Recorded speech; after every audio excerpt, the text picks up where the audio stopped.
Hey there, beautiful soul. Welcome to Sleepy Atom. This is the place where we turn the lights all the way down, where the world gets quiet, and where we let the softest, kindest stories carry us across the last gentle bridge between waking and sleeping. Tonight we're not here for scary things, we're here for the opposite. The warmest, most luminous near-death experiences ever told. Slow, long, and soaked in love, so you can drift off feeling held by something bigger than the dark. If you're already tucked in, take one more slow breath with me. In through the nose, out through the mouth. Perfect. Before we begin, please tap that like button so this little lantern of peace can reach more tired hearts. Subscribe and ring the bell if you want to fall asleep here often. And tell me quietly in the comments, where in the world are you right now and what time is it where you are? I love knowing we're all breathing together. Tonight's journey is the first of 4. It's called The House That Remembered My Name. Close your eyes whenever you're ready. I'll be right here, whispering every step of the way until you're safely home. The first thing that told Eleanor she had crossed over wasn't light or pain leaving her body. It was the quiet. Not silence. Silence is empty. This quiet was so full it hummed, like standing inside a cathedral made of breath. She opened her eyes expecting hospital fluorescence, or darkness, or maybe nothing at all. Instead, she found herself lying on her back in grass, so green it seemed to glow from the inside. The blades were soft, cool, slightly damp, and every single one carried a tiny prism of light that slid across her skin when she moved. The sky above was the color of fresh honey held to sunlight, no sun visible, yet everything was perfectly lit, as though the air itself had decided to become gentle illumination. There were sounds, but they were the kind you feel more than hear. A low, constant chord like distant choir voices holding one endless, forgiving note. The rustle of leaves that hadn't moved, a heartbeat that might have been hers and wasn't hers, and yet belonged to her completely. Eleanor sat up slowly. No vertigo, no stiffness.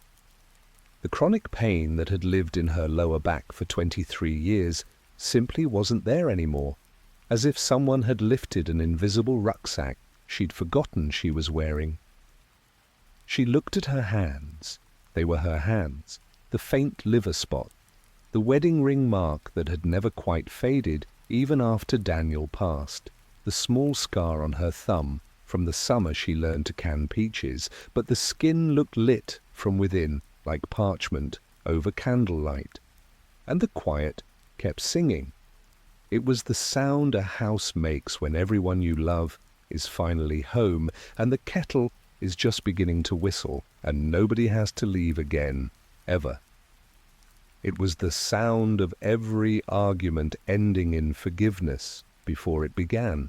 It was the sound of being 8 years old and waking up on Christmas morning knowing, before your feet even touch the cold floor, knowing you are safe. Eleanor pressed her palms to the grass. The earth beneath pulsed once, gently, like a cat purring against your ankle. "Hello, old friend," it seemed to say. "I kept your place warm." That was when she understood. The quiet had a sound, and the sound was her name being remembered perfectly after a lifetime of almost forgetting who she really was. She stood up barefoot. When had she taken her shoes off? And the grass felt like cool and alive under her soles. Each step left a faint footprint of silver light that lingered for 3 heartbeats before soaking back into the earth, as though the ground was drinking her in with gratitude. With every footfall, tiny motes rose around her ankles like fireflies made of stardust. They spiraled upward in slow, lazy circles, brushing her calves, her knees, the hem of her blue forget-me-not dress, leaving a faint tingle of joy behind. It was the same feeling she used to get as a child when her mother let her run through the sprinkler on the hottest July days. Cold shock followed by laughing warmth. The meadow stretched endlessly in every direction, yet it didn't feel big in a frightening way. It felt big the way a grandmother's hug feels big, safe, contained, deliberate. Eleanor took another step, then another, simply to watch the light bloom and fade beneath her. She laughed, a small, surprised sound that came out younger than she expected. And the meadow laughed with her. The grass rippled outward in perfect circles, carrying her laughter farther than physics should allow, until it returned as a soft echo of every happy sound she'd ever made. A breeze moved across the field, and where it touched, the grass leaned in the same direction, spelling out words too gentle to read, yet impossible not to understand. Welcome. Remember, you are expected. She bent and trailed her fingers through the blades. They parted like water, then closed again, leaving her hand dusted with something that looked like moonlit pollen. When she brought her palm to her face, the scent was lilacs from the bush outside her childhood bedroom window, the one that bloomed the week of her 16th birthday and never quite bloomed the same again after her father died. The sparkling grass kept whispering without words. Every step you ever took brought you here, even the ones that hurt, especially the ones that hurt. Eleanor wiped sudden tears, happy ones, from her cheeks and kept walking toward the house that was already waving at her from the edge of forever. The dress had been buried with her 43 days ago. She remembered Clara choosing it from the back of the closet, smoothing the fabric with trembling hands, saying, "Mum, you love this one. Let's send you off in something that still has you in it." Now the cotton was fresh as the day her mother finished the hem, singing hymns under her breath while thunder rolled outside. Every tiny embroidered forget-me-not was perfect again, no fraying threads, no sun bleaching from decades of hanging in southern windows. The blue was the exact shade of the sky turned the evening Daniel proposed, soft, impossible, forever. Eleanor lifted the skirt and watched it catch the honey light. The stitches glowed faintly as if each X her mother made with needle and thread had been a tiny promise. "I will not forget you. I will find you again." She pressed the fabric to her cheek. It smelled like her mother's neck on Sunday mornings. Talcum powder, church perfume, safety. The scent travelled straight into the little hollow place behind her ribs that had ached since the funeral when she was 12. A memory unfolded like a pop-up book. 12-year-old Eleanor standing in the kitchen doorway, clutching the dress against her chest while her mother knelt to pin the hem. "Hold still, baby. Almost done." "But, Mama, will I be pretty?" Her mother's laugh, warm bread, and warm hands. Eleanor rose. "You're already the prettiest thing God ever thought up. This dress is just helping the rest of the world catch up." The memory settled over her shoulders lighter than the dress itself. She understood now. The cloth had never been about being pretty. It had been about being claimed, stitched together by hands that refused to let her go. Out here, beyond time, the dress fit the way it was always meant to. No pulling at the waist, no tightness across the shoulders that carried too much for too long. It breathed with her. When she twirled, because suddenly she wanted to twirl, the forget-me-nots left faint blue comets in the air that spelled love, in a language older than English. Eleanor smoothed the skirt, whispered, "Thank you, Mamma," to the empty meadow, and felt the answer in the way the breeze lifted her hair like gentle fingers. The dress, like everything else here, had been waiting. They came gently at first, single golden orbs drifting up from the grass the way fireflies used to rise from the alfalfa field behind her grandparents' farm. One hovered in front of her face. Inside, she saw 7-year-old Eleanor on the tire swing, pumping her legs until the chains went slack at the top, and her stomach flipped with perfect terror joy. Her grandfather's laugh rumbled through the memory like distant thunder that only ever meant rain for the garden. Another orb showed 16-year-old Eleanor slow dancing with Daniel behind the high school gym, both of them too shy to speak, swaying to music only they could hear. She could feel the heat of his hand through the thin fabric at her waist, exactly as it had been the night everything began. The memories didn't hurt. That was the miracle. Every sharp edge had been filed down to velvet, even the hard ones. Daniel's last breath, Clara's tiny hand going limp inside hers in the NICU, the empty chair at Thanksgiving, floated inside their spheres like pressed flowers, still beautiful, no longer cutting. Eleanor reached out. The orbs came willingly, brushing her fingertips before sinking into her chest with a soft sigh. Each one felt like swallowing warm honey. She didn't just remember. She relived, only this time from the vantage point of absolute safety. A larger orb approached, luminous, almost too bright to look at. Inside, the moment she held newborn Clara to her breast for the first time, both of them crying, Daniel kissing her sweaty forehead and whispering over and over, "We did it, Ellie. We're a family." The memory settled so deeply she felt her heart expand to make room. Tears ran down her cheeks, but they sparkled like the grass, turning them into tiny prisms before they reached her chin. More came, hundreds, thousands, a lifetime of ordinary, perfect moments rising like fireflies at dusk. They circled her faster and faster until she stood inside a slow-motion galaxy of her own making. When the last one merged with her sternum, Eleanor understood. Nothing real had ever been lost. It had only been waiting here, polished and shining, for her to come back and claim it. She lifted her face to the honey sky, arms wide, laughing and crying at once. The fireflies of memory swirled up and outward, becoming part of the endless golden light. And in that moment she was every age she had ever been, all at once, perfectly held. The house was closer now, close enough that she could see the porch swing swaying in a rhythm too steady for any breeze. Back and forth, back and forth. The chains didn't creak. They sang, a soft metallic hum like wind chimes made of memories. Eleanor climbed the 3 wide steps.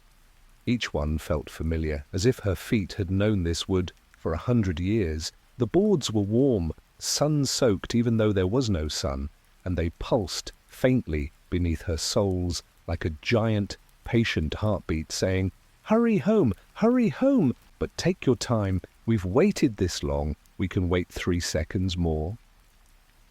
She reached the swing and laid a hand on the smooth wooden seat. It stopped moving the instant she touched it, as though it had only been keeping itself warm for her. Images flickered across the paint like reflections in still water. Her and Daniel shelling peas on this very swing the summer they were 25, legs tangled, lightning bugs blinking on and off like nature's fairy lights. Thanksgivings with grandchildren piling on until the chains groaned and everybody laughed too hard to scold them. Nights she sat alone after Daniel passed, wrapped in his old cardigan, rocking until the hurt dulled to a bruise she could carry. The swing remembered every season of her life, holding her the way good arms do when words run out. Eleanor eased down. The moment her weight settled, the swing began to move again. Slow, perfect arcs that matched the rhythm of a lullaby her mother used to hum while braiding her hair. A sigh left her body she hadn't known she was holding for 78 years. From this vantage, the meadow looked infinite and intimate at once. The golden light had deepened to the color of candle flames just before bed. Somewhere inside the house, a clock chimed once, soft as a kiss on the forehead. The swing rocked her the last loneliness out of her bones. She closed her eyes and let her head rest against the chain. The gentle sway felt like the earth itself breathing her home. And in the quiet between one swing forward and one swing back, she heard it, her name, spoken by every person who had ever loved her, all at once, perfectly in tune. The porch swing kept moving long after she no longer needed it to. It would keep moving forever if it wanted. Some things, once they remember how to hold you, never forget. The scent drifting from the chimney wrapped around Eleanor like an old quilt pulled from the hope chest. Cinnamon sticks simmering in apple cider, cedar shavings from the workshop Daniel had kept too warm in winter, and beneath it all something deeper, like the pages of a beloved book left open in sunlight. It was the smell of every holiday morning that ever mattered, concentrated into one gentle ribbon of smoke that rose straight up into the honey-colored sky without ever thinning or fading. She stepped closer, drawn by the aroma the way a child is drawn to the kitchen window on baking day. The smoke seemed to lean toward her, curling playfully around her shoulders before dissolving into warmth that settled in her chest. It carried whispers too soft to be words, fragments of laughter from long ago Thanksgivings, the crackle of the first fire Daniel ever built for her in their tiny apartment fireplace, the way Clara used to bury her face in Eleanor's neck after bath time, breathing in the same cinnamon scent from the cookies cooling on the rack. The house itself seemed to exhale in welcome. The green shutters brightened a shade, as if blushing with pleasure at her approach. Morning glories along the porch rails unfurled further, petals opening in slow motion, revealing hearts of pure gold. Each blossom released a tiny puff of fragrance, sweet, heady, impossible, and Eleanor realized with a start that they smelled exactly like the bouquet Daniel had brought her the day Clara was born. Grocery store carnations wrapped in damp paper, yet somehow the most beautiful flowers in the world because they meant their daughter had arrived safe. She paused at the edge of the porch, suddenly shy. 78 years of living had taught her that good things often came with a catch, that joy was usually followed by loss, that doors that opened this invitingly sometimes closed behind you forever. But here, in this place beyond places, the fear felt thin and papery, like an old letter you finally decide to throw away. The smoke curled down again, brushing her cheek like a tender hand. It smelled of forgiveness now, of all the times she'd been too tired to read one more story, too sharp with her words when Clara came home late, too lost in her own grief after Daniel died to notice her daughter's quiet struggling. The scent carried every apology she'd never quite managed to voice, and with it came the understanding that none were needed anymore. Eleanor breathed it in until her lungs were full of homecoming. The cinnamon became the spice cake her mother baked every birthday. The cedar became the rocking chair her father made the year she turned 10. The book page warmth became every bedtime story ever read by lamplight. The smoke was weaving her together again, thread by thread, until she felt whole in a way she hadn't since childhood. She lifted her foot to the first step, and the house responded with a soft, contented sigh, the sound a sleeping dog makes when you finally come home. The scent intensified, welcoming her forward, promising that whatever waited inside had been keeping supper warm for exactly this long. Footfalls on the wide pine boards felt like walking across years instead of inches. Each step released a different memory into the air. The faint squeak of the third plank reminded her of sneaking downstairs on Christmas Eve to peek at presents. The warmth rising through the wood was Daniel carrying her over this very threshold the day they bought their first house. The slight dip near the door was where generations of children had waited with boots on for someone to tie laces or wipe noses or promise that, yes, the rain would stop before recess. The boards themselves seemed to recognize her weight, her gait, the way she favored her left foot just slightly after the old hip injury. They adjusted beneath her, smoothing out imperfections she'd never noticed before, offering perfect support. It was the way good homes do when they love you. They remember how you move through the world and make space for it. Halfway across the porch, she paused to trail her fingers along the railing. The wood was satin smooth from decades of hands, her mother's leaning out to call her in from play, Daniel's gripping tight during their first thunderstorm in the new house, Clara's small ones sticky with popsicle as she watched fireflies. Every touch had left a microscopic layer of love, building up like varnish until the railing glowed with it. A breeze moved through and the morning glories rustled, releasing another wave of scent. This one, pure Daniel. Coffee and the faint sawdust that always clung to his clothes, no matter how many times he changed. Eleanor closed her eyes and let the aroma carry her back to Saturday mornings, when he'd wake early to work on whatever project had caught his fancy. A dollhouse for Clara, bookshelves for the den, the porch swing itself. And she'd find him out here at dawn, measuring twice and cutting once, humming off-key hymns under his breath. The boards beneath her feet warmed further, as if the house itself were leaning in to listen to the memory with her. She could almost feel Daniel's presence in the grain of the wood, in the careful joinery of the railing, in the way the porch had been built to catch the afternoon sun just right for reading. He'd planned every detail with her in mind, even when she hadn't known it yet. When she opened her eyes, tiny motes of light danced in the air like dust caught in sunshine, except there was no direct sun, only the gentle glow that lived everywhere here.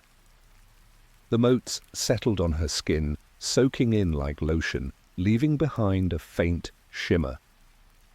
She was being polished, she realized, the way old wood is polished by years of loving hands. The front door stood open just enough to reveal a slice of golden lamplight within. From inside came the soft clink of dishes being set, the murmur of voices too low to distinguish words, but familiar enough to make her heart ache with recognition. The porch boards gave one final encouraging creak, almost a chuckle, and Eleanor stepped forward, crossing the threshold from meadow to home without ever feeling the difference. He was exactly where she'd pictured him 1,000 times in the years since he left, elbows deep in biscuit dough, humming that same off-key, amazing grace he'd hummed every Saturday morning of their married life. Flour dusted the front of his chambray shirt the way it always had, and there was a streak across one cheek where he'd scratched his nose without thinking. Daniel looked up, and the years fell away. Not in the way of photographs or memories, but truly. His eyes held every age he'd ever been. The young man who'd proposed with trembling hands and a ring bought on layaway. The father lifting toddler Clara to his shoulders. The grandfather teaching grandkids to whittle. The husband of 50 years who still reached for her hand across restaurant tables. All of him, all at once, looking at her with the same expression he'd worn the first time he ever saw her in that blue forget-me-not dress. The kitchen wrapped around her like arms. Copper pots gleamed above the stove. Herbs hung drying in the window, catching light that turned them translucent. The old farmhouse table was already set with her mother's blue willow plates. Everything was both perfectly familiar and perfectly new, as though the room had been holding its breath for 43 days, waiting for her to complete it. Daniel wiped his hands on the dish towel, tucked into his waistband, her dish towel, the one with tiny, embroidered chickens Clara had given her one Mother's Day, and crossed the room in 3 strides. His arms were solid, warm, smelling of yeast and cedar, and the particular Daniel scent that had lived in their pillows for decades. "Ellie Bell," he murmured into her hair, voice cracking just enough to let her know he'd missed her too. "You're late for supper?" She tried to answer, but the tears came first. Great, healing things that carried 43 days of sleeping alone, of setting only one place at the table, of reaching for a hand that wasn't there anymore. Daniel held her through all of it, rocking slightly the way he used to when nightmares woke her, one hand stroking her back in slow circles that spelled out, I've got you, always." When the storm finally quieted, he pulled back, just enough to cup her face in flowery hands. His thumbs brushed away the last tears, leaving faint white streaks like war paint. "None of that now," he said gently.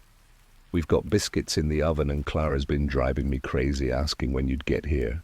The sound of her daughter's name in his voice, casual, everyday, alive, made fresh tears threaten, but these were different, lighter. Daniel kissed her forehead, then her nose, then her lips, with the same deliberate tenderness he'd shown on their wedding night, as though she were something precious that might break if handled wrong. She wasn't breakable anymore. She kissed him back with 43 days of stored-up longing, tasting flour and coffee and forever. He tasted like coming home after the longest journey.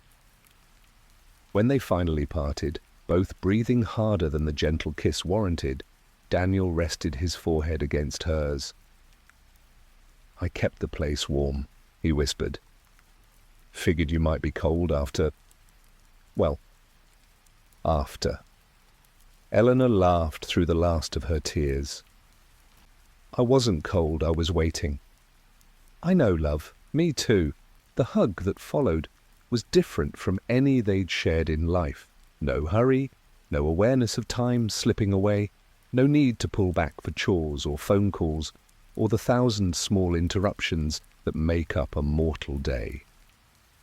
They stood in the kitchen doorway wrapped around each other while biscuits rose in the oven, and the light outside shifted from honey to rose gold, and it could have been 3 minutes or 3 years. Daniel's heartbeat against her cheek was steady and strong, nothing like the fluttering weakness of his final days. She pressed closer, letting the rhythm rewrite the memory of monitors and morphine, and the terrible stillness that had come after. This was the real sound of him, had always been, the one she'd fallen asleep to for 41 years.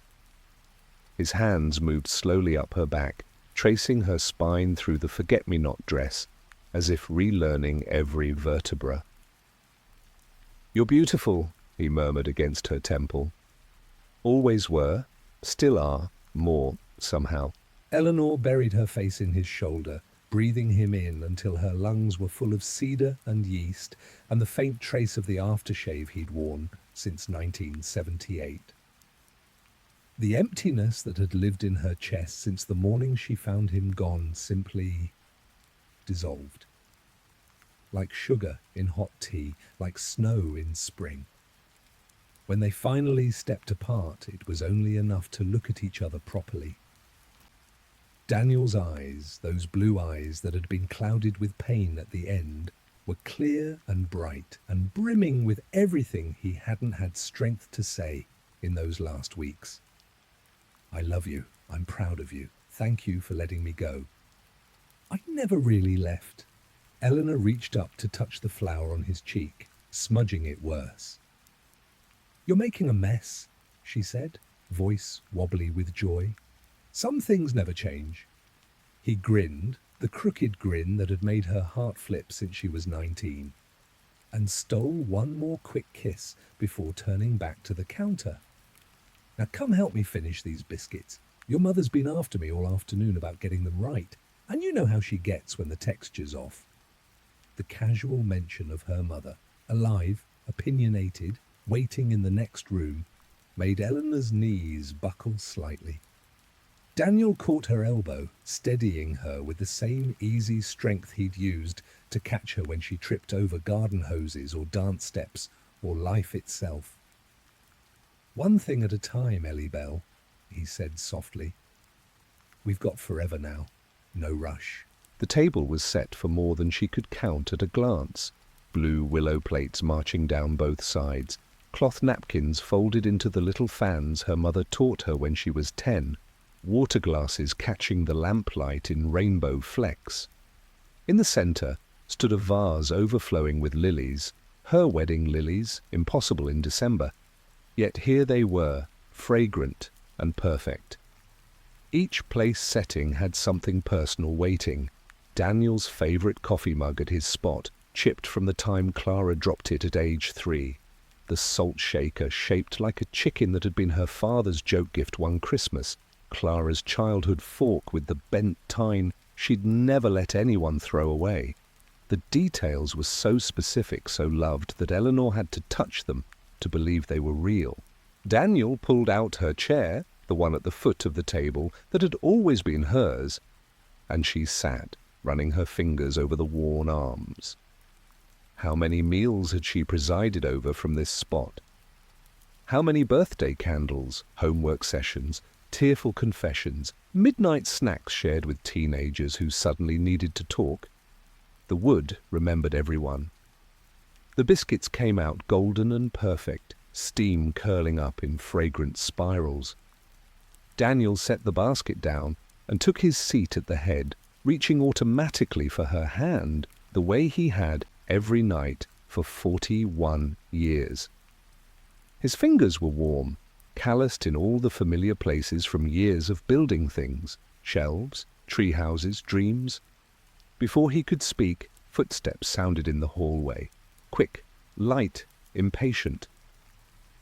Eleanor's heart knew who it was before the doorway filled with red hair and freckles and the grown woman version of the gap-toothed grin that had stolen her heart 39 years ago. Clara stopped dead in the doorway, eyes wide, then launched herself across the room with a sound halfway between laugh and sob. "Mom!" The impact knocked Eleanor's chair back an inch, but Daniel's steadying hand kept them upright.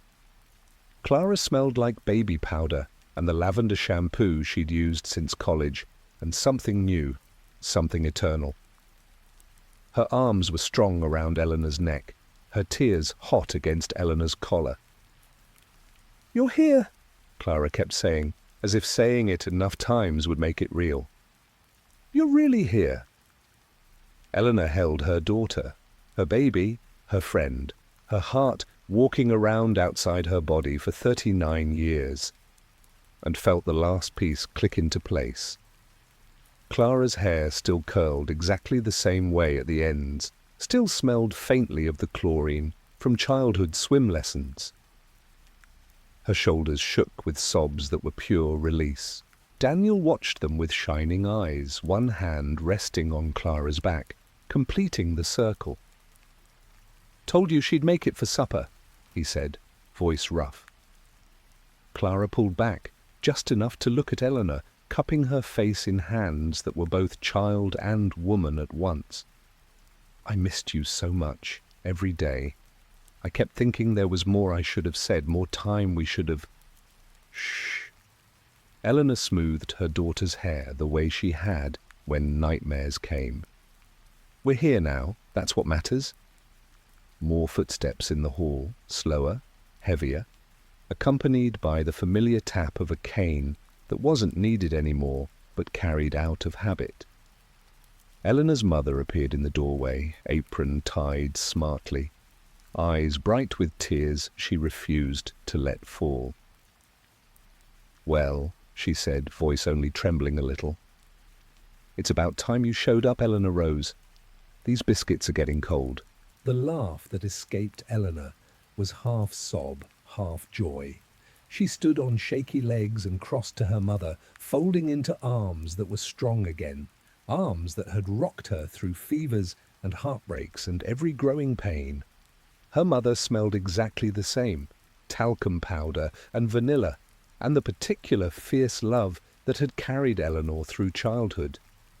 Behind her mother, more figures crowded the doorway, her father polishing his glasses on his shirt tail, Daniel's parents beaming, grandparents she'd only known from photographs, all of them glowing with the particular light of people who had been waiting patiently for this exact moment. The family photo on the mantel hadn't been taken yet, Eleanor realized. It was waiting for right now for all of them together in this kitchen that held more love than architecture should allow. They gathered around the table, chairs scraping, voices overlapping, in the comfortable chaos of people who had known each other across lifetimes. Hands reached for biscuits, for butter, for each other. The blue willow plates filled with food that smelled like every perfect meal ever shared. Daniel squeezed her hand under the table, his thumb tracing the place where her wedding ring had left its permanent mark. Clara leaned her head on Eleanor's shoulder the way she had as a little girl during thunderstorms. Her mother passed the green beans with a satisfied nod that said, "See, I told you, everything would be all right." Outside, the light had deepened to the color of candle flames, but inside the kitchen it was eternal afternoon, the hour when work is done and supper is ready and nobody has to leave. The lilies in the vase opened one more impossible degree, releasing fragrance that wrapped around them all like blessing. Eleanor looked around the table at every face she'd ever loved, and some she hadn't met yet but recognized anyway, and felt something vast and gentle settle in her chest. This was what dying had been for, not an ending, but the removal of every barrier that had kept her from this moment. Daniel raised his glass, sweet tea in the good glasses with the etched stars, and the room quieted. His eyes found hers across the table, steady and shining. "To coming home," he said simply. Everyone drank. The tea tasted like forgiveness and second chances and the particular sweetness of ordinary days made sacred. Eleanor set her glass down and realized she wasn't sitting at the foot of the table anymore. She was everywhere at once, in every heart around it. The separation she'd carried her whole life, the sense of being slightly outside even her own happiness, was gone. Death, she understood now, had just been the long hallway that led to this kitchen. The door had always been open. She'd simply needed to walk through. The chatter around the table was the most beautiful sound Eleanor had ever heard, a symphony of voices overlapping in perfect harmony. Some she hadn't heard in decades, some she'd never heard in life, but recognized instantly as belonging here. Her father's deep chuckle rumbled beneath her mother's lighter laugh. Clara's quick wit sparked replies from Daniel's father, and threaded through it all were quieter tones. Great-grandparents telling stories in accents softened by time, a young aunt who died before Eleanor was born, adding gentle commentary that made everyone nod as if they'd known her forever. No one hurried, no one checked a watch or worried about the food getting cold. The biscuits stayed warm, the butter soft, the tea perfectly sweet. Time had folded itself into something generous here, stretching to accommodate every story that needed telling, every hug that needed lingering. Eleanor looked from face to face, drinking them in.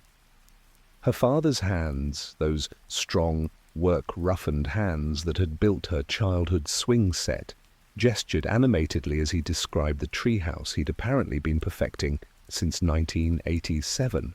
Her mother kept reaching over to pat Eleanor's arm as if to confirm she was really there, her eyes shining with the particular pride of a mother who'd watched her daughter navigate a long, hard life and come through shining.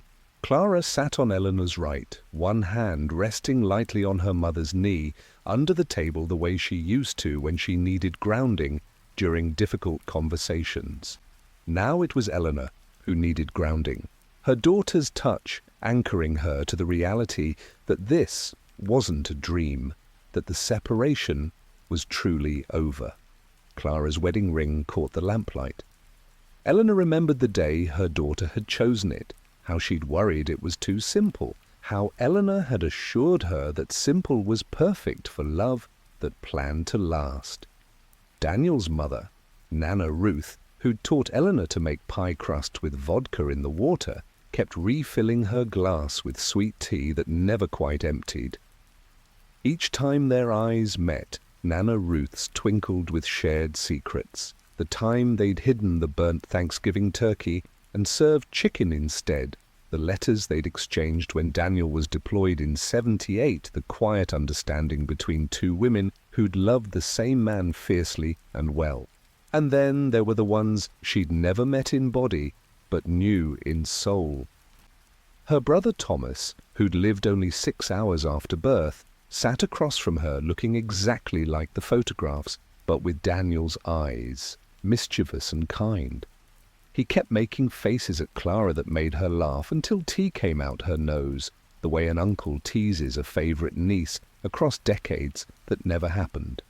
Beside him sat Daniel's grandfather, a man who died long before Eleanor joined the family, telling stories of farming during the Depression with a gentleness that made the hardship sound almost beautiful. The voices rose and fell like tide pools of conversation. Someone asking about the garden Daniel had apparently been tending here, someone else reminiscing about the beach vacation where Eleanor had finally learned to body surf at age 55, laughter erupting when her father recounted the time she'd tried to teach him to use email and accidentally sent him a recipe for meatloaf instead of the family photos. Eleanor felt herself expanding to hold it all. Every voice was a thread weaving her more securely into this tapestry of belonging. The separation she'd carried her whole life, the sense that she was slightly outside even her own happiness, watching through glass, dissolved completely. She wasn't just at the table, she was the table. She was the laughter, the stories, the reaching hands. She was the love that had generated all of this and now received it back multiplied beyond measuring. When her mother finally stood to clear plates that somehow weren't empty yet, Eleanor rose to help out of lifelong habit. Her mother caught her hand, pressing it between both of hers. Warm, capable hands that had braided her hair, wiped her tears, held her through labor with Clara. "Sit, baby," her mother said softly. "Your work's done. Let us take care of you now." The words broke open something deep in Eleanor's chest. All her life she'd been the caretaker, the one who remembered birthdays, who made sure the bills were paid, who sat up with sick children and grieving husbands and aging parents. The idea that her work was done, that she could simply receive, felt revolutionary. She sank back into her chair, tears rising again, and Clara immediately wrapped an arm around her shoulders. Daniel reached across the table to take her other hand, his thumb tracing familiar patterns on her knuckles. The three of them, mother, daughter, husband, formed a circuit of love that hummed through her bones. Around them the conversation continued, voices dipping and swelling like a lullaby made of family. Her father leaned forward, eyes twinkling. "You know, Ellie girl, we've been keeping busy here. Built you the nicest library in the East Wing. Floor-to-ceiling windows looking out over the meadow, every book you ever loved, and a few you haven't discovered yet. Figured you'd want a place to read when you got tired of us talking your ear off." The laughter that followed was warm and inclusive, drawing her deeper into the circle. Thomas, her brother who'd never drawn breath on earth, raised his glass with a grin. To Eleanor, who finally made it home and completed the set, everyone drank, and Eleanor felt the toast settle in her heart like a promise kept. She belonged here completely. No missing pieces, no almosts, no watching from the edges. The voices around the table were her chorus, her homecoming song, her proof that love doesn't end, it simply changes address. Supper stretched on in the way only perfect meals can, courses appearing as needed, conversation flowing without awkward pauses or hurried endings. The fried chicken tasted exactly like her mother's Sunday best, crispy and juicy, with that particular seasoning she'd never quite been able to duplicate. The mashed potatoes were creamy with real butter, the green beans snapped fresh from a garden that apparently grew year-round here. Dessert was peach cobbler, her father's favourite, and the peaches tasted like high summer in Georgia, sweet and sun-warmed even though snow had been falling when Eleanor left the other world. The crust was flaky perfection, the filling bubbling with cinnamon and love. Daniel fed her a bite from his fork, the way he had on their first date, when they'd shared pie at the diner after the football game, and she'd known, absolutely known, that this was the man she'd grow old with.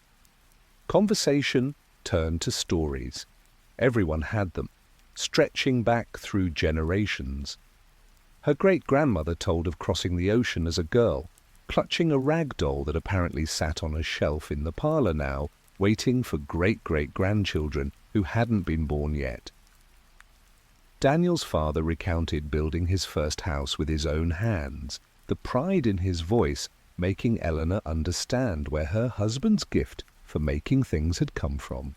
Clara shared stories Eleanor had never heard, about the time in college when she'd called her grandfather, Daniel's father, at 3 a.m. because she was scared about a test, and he'd talked her through it until dawn. About the letter her grandmother, Eleanor's mother, had written when Clara got married, words of wisdom tucked into the bouquet ribbon. About the way her parents' love had been the North Star of her own marriage, even when she'd been too young to appreciate it. Eleanor listened, tears falling freely now into her cobbler, tasting salt and sweet together. These were moments she'd missed, connections that had happened without her, and yet here they were being offered to her like gifts. The family had continued loving each other across the divide, building bridges of memory and story that she could now walk across freely. When the plates finally cleared themselves, sliding gently to the sink that washed and dried without human help, the real feast began. The sharing of ordinary miracles. Her father described the garden where roses bloomed in winter and tomatoes grew sweet as candy.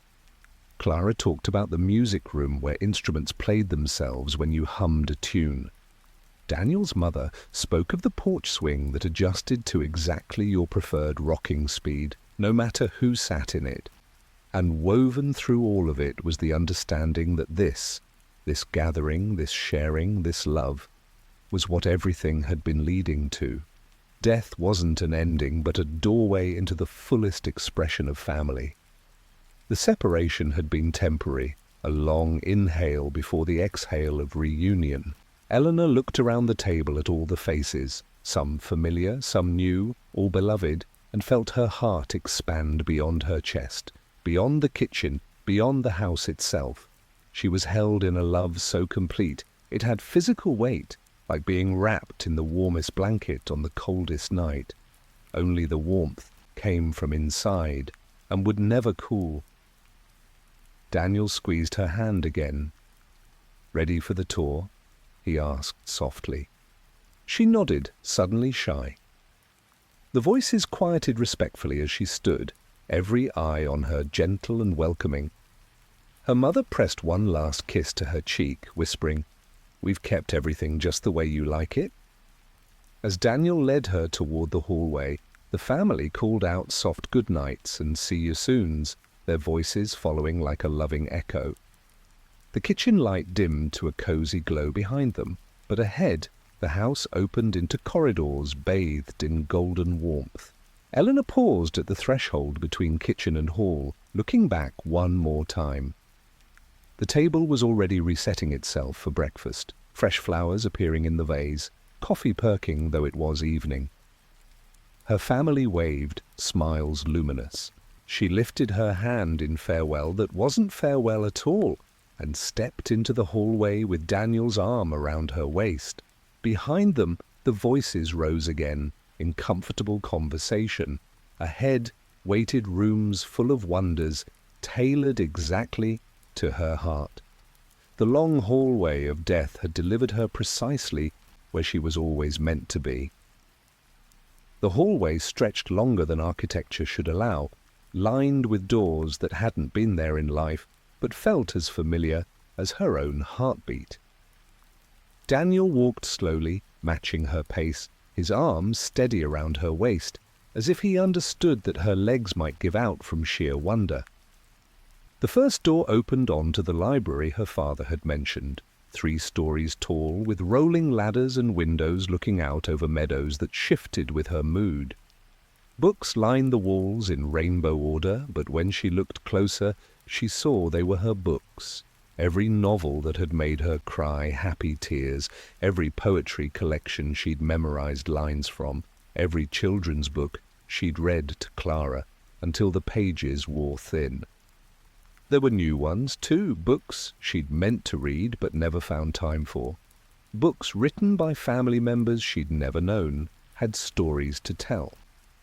A fire crackled in a hearth big enough to stand in, and comfortable chairs were arranged in conversation groups. One held the indentation of regular use, her father's chair, with a half-finished carving project on the table beside it. Another had a crochet throw in progress, her mother's pattern. The room smelled of vanilla pipes and lemon polish and the particular comfort of pages. Daniel watched her take it in, eyes soft. "We left the window seat for you," he said, nodding toward the alcove where cushions were piled high and a small table waited for tea. "Figured you'd want a spot to watch the light change." The next door revealed a garden room, walls of glass looking out onto beds that bloomed with flowers from every season of her life, lilacs from her childhood home, roses from her wedding, the wild daisies Clara used to pick for her in summer meadows. A fountain sang softly in the center, and butterflies the size of saucers drifted lazily through air that smelled of warm earth and possibility.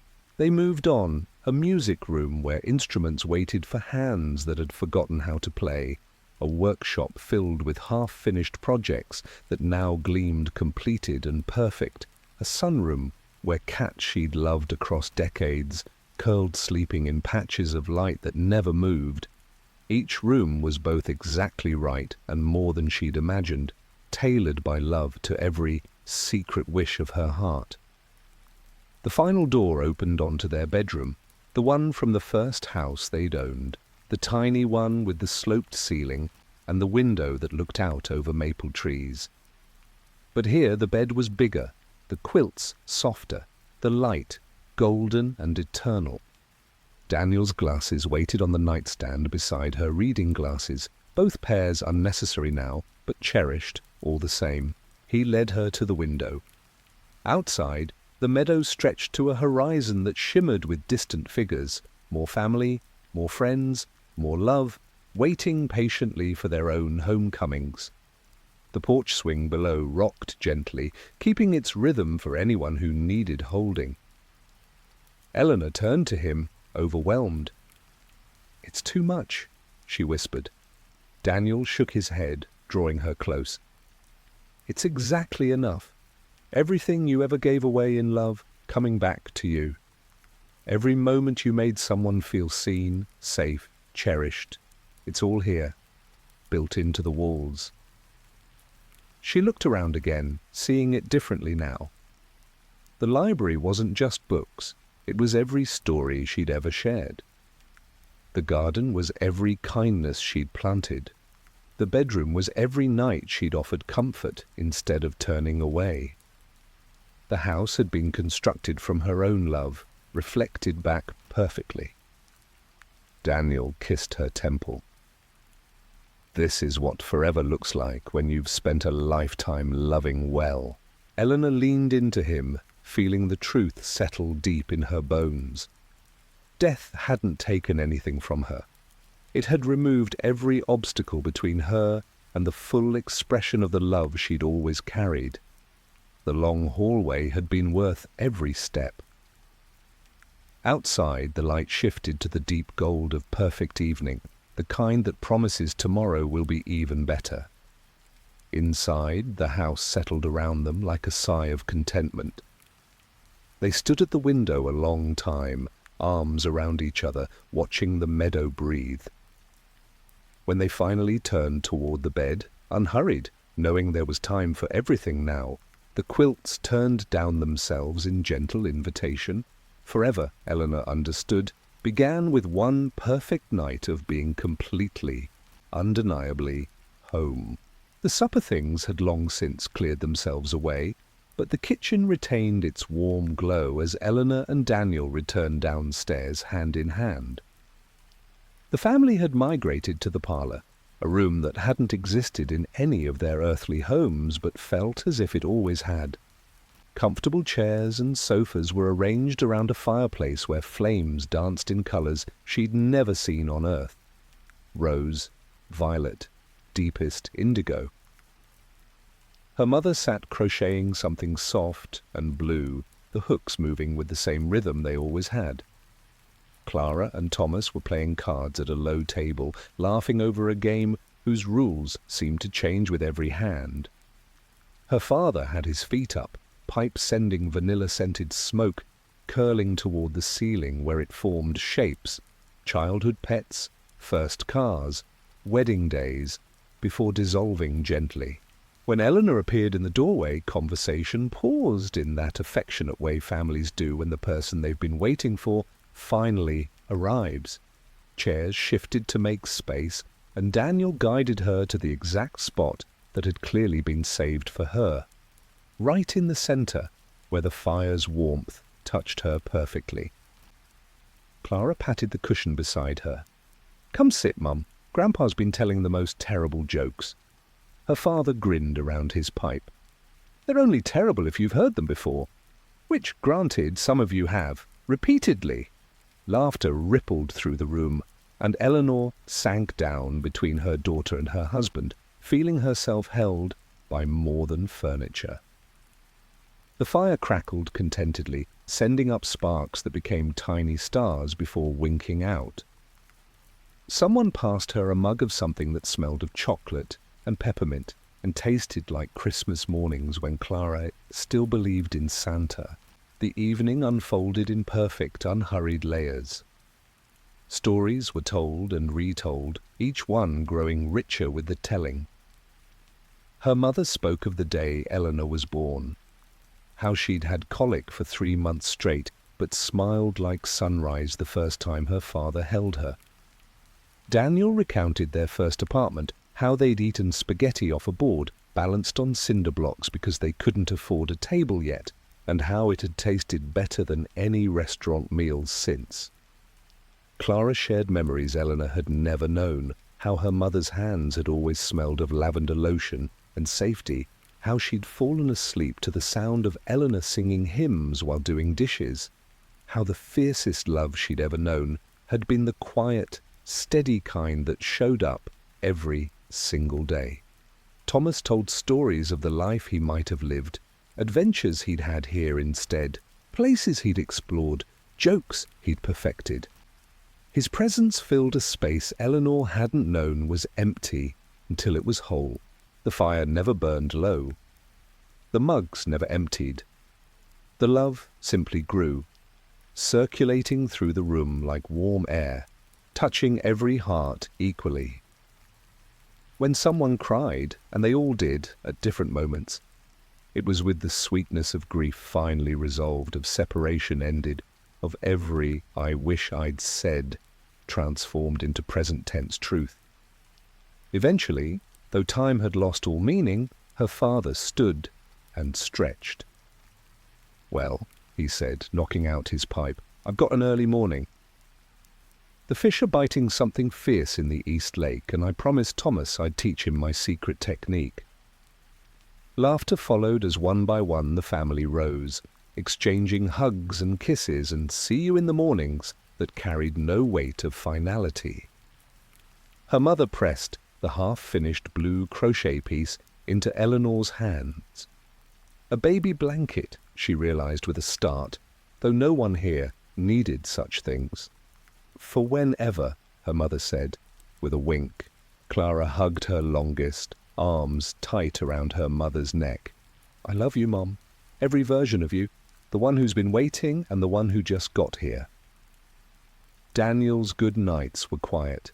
his hand lingering on shoulders, his eyes finding Eleanor's across the room with the promise of later. When the last family member had drifted off to whatever perfect pursuits awaited them, gardens that tended themselves, books that read aloud in loved ones' voices, rivers that sang, the parlour settled into peaceful quiet.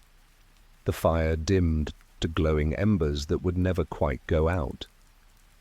Eleanor and Daniel sat together on the wide sofa, her head on his shoulder, his arm around her. The house breathed around them, content. "Staying for supper," Daniel murmured into her hair, "means staying for breakfast, and lunch, and every meal after." Eleanor turned to look at him, tracing the lines of his face that pain had etched and love had softened. "Forever begins with one more bite," she said, completing the thought they'd started hours, or lifetimes, ago. He kissed her then, slow and thorough, the way you kiss when goodnight is never goodbye.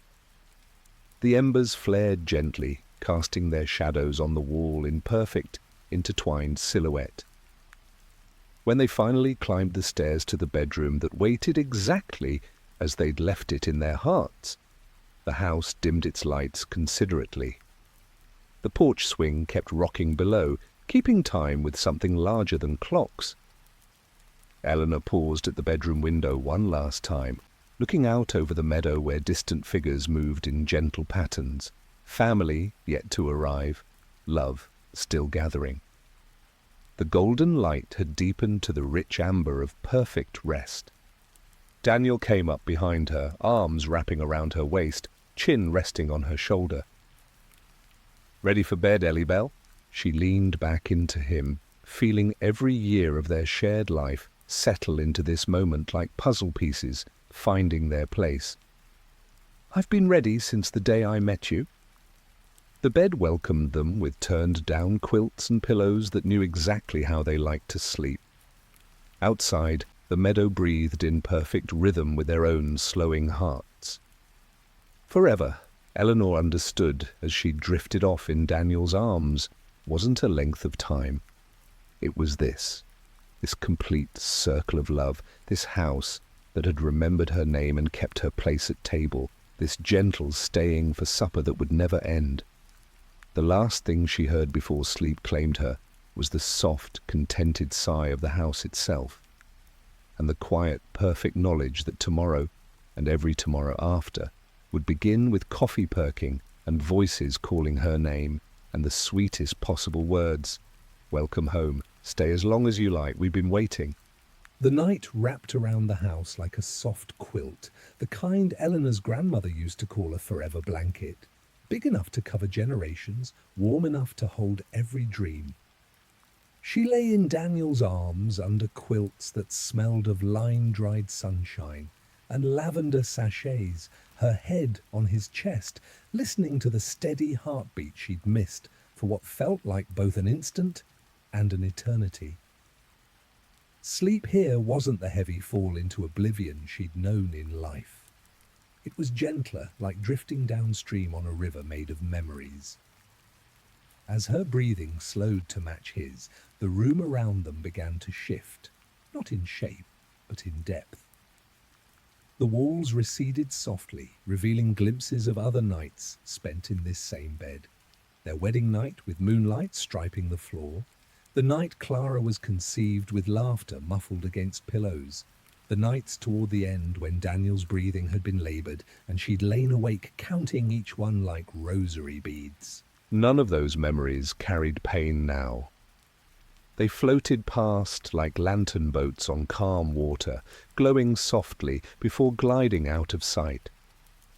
Daniel's hand moved in slow circles on her back, the same pattern he'd traced when storms scared her as a young bride, when labor with Clara stretched into dawn, when grief over lost parents threatened to swallow her whole.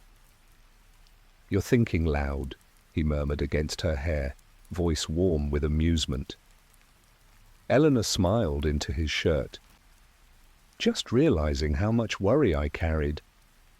All those years afraid something would take this away. Nothing ever could," he said simply. We were always headed here.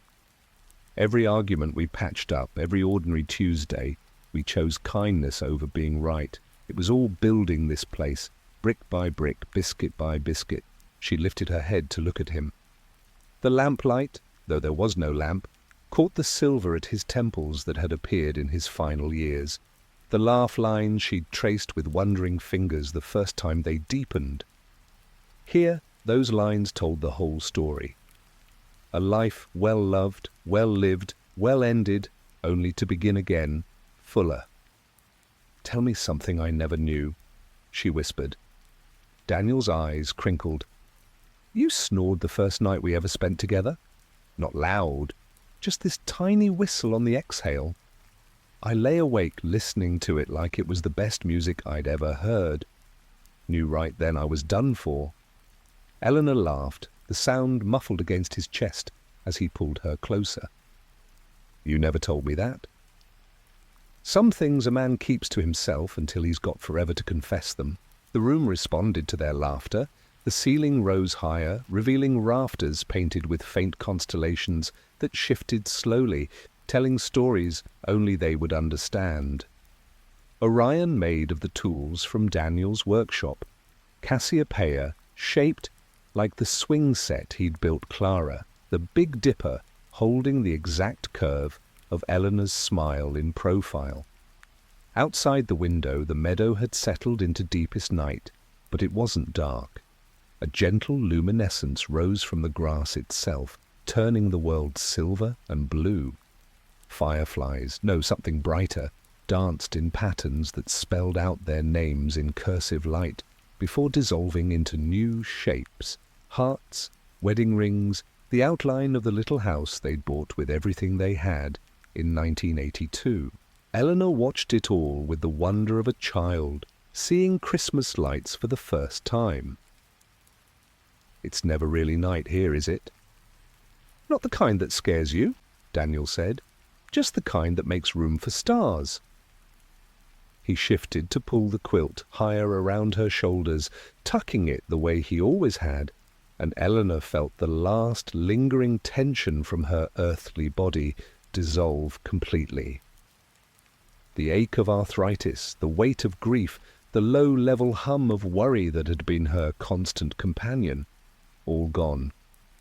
What remained was pure essence, the part of her that had always been light, waiting for the heavy parts to fall away. As sleep finally claimed her, she heard the house itself, breathing in perfect rhythm with them, inhale of welcome, exhale of peace. The moment before drifting off felt like standing on the edge of the most beautiful dream, knowing you could step forward and never hit bottom, only deeper love. She dreamed, but not the fragmented dreams of earthly sleep. This was seamless, whole, a continuation rather than invention. She and Daniel were young again, dancing in the kitchen of their first apartment to a radio that played only their song. Clara ran through on chubby legs, laughing as she chased bubbles that never popped.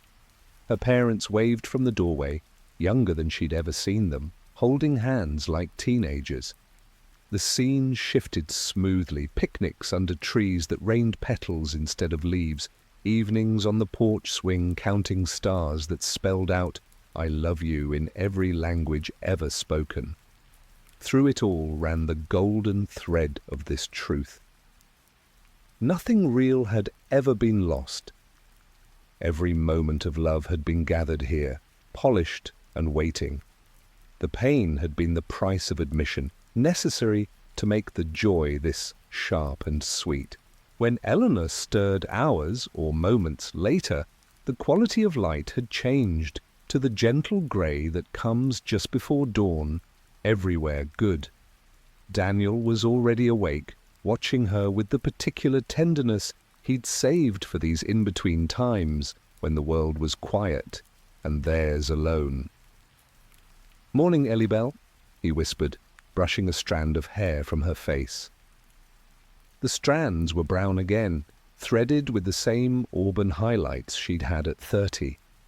but she could feel every age she'd ever been resting comfortably within her. She stretched, marveling at how her body moved, without complaint, without the creak of joints or the hesitation of age. "Is it always morning here eventually?" "Every day starts fresh," he said.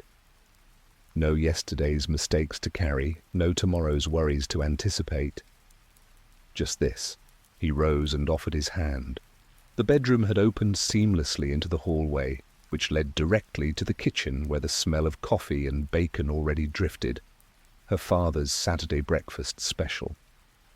Through the window she could see the meadow waking, dew catching first light in prisms, flowers opening in slow motion, the distant figures of family moving toward the house with the unhurried grace of people who know they're expected and welcomed. Eleanor took Daniel's hand, feeling the calluses that weren't there anymore, but somehow still shaped his grip. They walked together down the hallway that adjusted its length to exactly the number of steps they wanted to take holding hands before joining the others. The kitchen table was set for breakfast now, pancakes stacked high with real maple syrup, bacon crispy the way Clara liked it, fresh strawberries that tasted like the patch behind her childhood home. Places had shifted overnight to accommodate whoever felt like joining this morning. Thomas was already helping himself to seconds, her mother pouring coffee that never cooled too much or too little. Clara looked up as they entered, her smile bright as sunrise. "Perfect timing. Grandpa's telling the one about the fishing trip where you caught the boot, Mom." Laughter rippled around the table, drawing them in. Daniel pulled out Eleanor's chair, the same one from supper, yet fresh as if newly made, and she sat, feeling the circle complete again. Hands reached across to squeeze hers, to pass the butter, to include her in the easy rhythm of family that had waited patiently for her arrival. Outside, the light strengthened to full morning, gilding everything it touched. The meadow stretched endless and intimate, full of paths that led to private wonders and always circled back home. The house breathed around them, content in its purpose. Eleanor looked from face to beloved face, feeling the truth settle deep in her bones. This was what forever meant when you'd spent a lifetime loving well. Not the absence of ending, but the presence of beginning. Every morning a fresh page, every meal a reunion, every ordinary moment made sacred by the simple fact that no one ever had to leave. Her father raised his coffee cup in a small toast only she noticed. "To mornings that never run out," he said softly. Eleanor lifted hers in return, meeting Daniel's eyes across the table, Clara's hand warm in hers under it. The coffee tasted like gratitude and second chances and the absolute certainty of being exactly where she was always meant to be. Forever, she understood as the light grew brighter and the laughter rose higher, wasn't a length of time at all. It was this circle of love that held her completely, this house that knew her name in every board and beam, this gentle staying that began with one more bite and never had to end. The pancakes were perfect, the coffee was endless, the love was everything. And morning, true morning, had only just begun. Years passed, or didn't pass, in the way of this place where time was generous and flexible, shaped to the needs of the heart rather than the turning of planets. Eleanor woke each morning to the smell of coffee and the sound of voices already gathering, spent days in pursuits that fed her soul exactly. Hours in the library discovering books that contained conversations she'd always wished she'd had, afternoons in the garden where flowers bloomed at her touch and told her their secret names, evenings on the porch swing with Daniel watching light shows in the meadow that reenacted their favorite memories in color and song. Family grew in the way family does here, not through birth, but through arrival.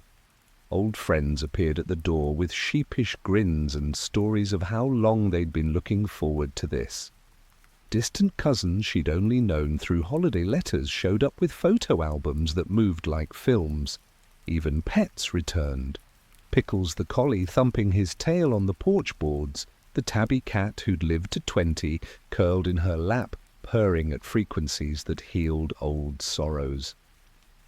The house expanded to accommodate them all, adding rooms that had always been there, waiting. A music room where Clara taught her great-grandchildren songs from the future, a workshop where Daniel and her father built impossible things that worked by love rather than physics, a sunroom full of plants that sang when watered. Eleanor's days, no, her eternity, became a gentle rhythm of ordinary miracles. She learned to paint with light that came from her fingertips, creating portraits that captured not just faces, but the essence of laughter. She gardened with her mother, growing vegetables that tasted like childhood summers and flowers that released memories when picked. She danced with Daniel under stars that arranged themselves into their wedding vows, slow dancing to music only they could hear. Some nights the whole family gathered for supper that stretched luxuriously, courses appearing as needed, conversation flowing like a river that never reached the sea because it was the sea. They told and retold stories, each telling revealing new layers. The time Daniel had secretly saved for a year to buy her the pearl earrings she'd admired in a window, the letter Clara had written but never sent when her first child was born, expressing gratitude. She hadn't had words for then the quiet pride her father had felt watching her become the woman who held their family together. Through it all ran the golden thread of understanding. Nothing had been wasted. Every tear had watered this garden, every sacrifice had built these walls, every act of love, no matter how small, had been gathered here and multiplied beyond measuring. The pain that had seemed so pointless in life revealed itself as the necessary contrast that made joy this vivid, love this deep, home this complete.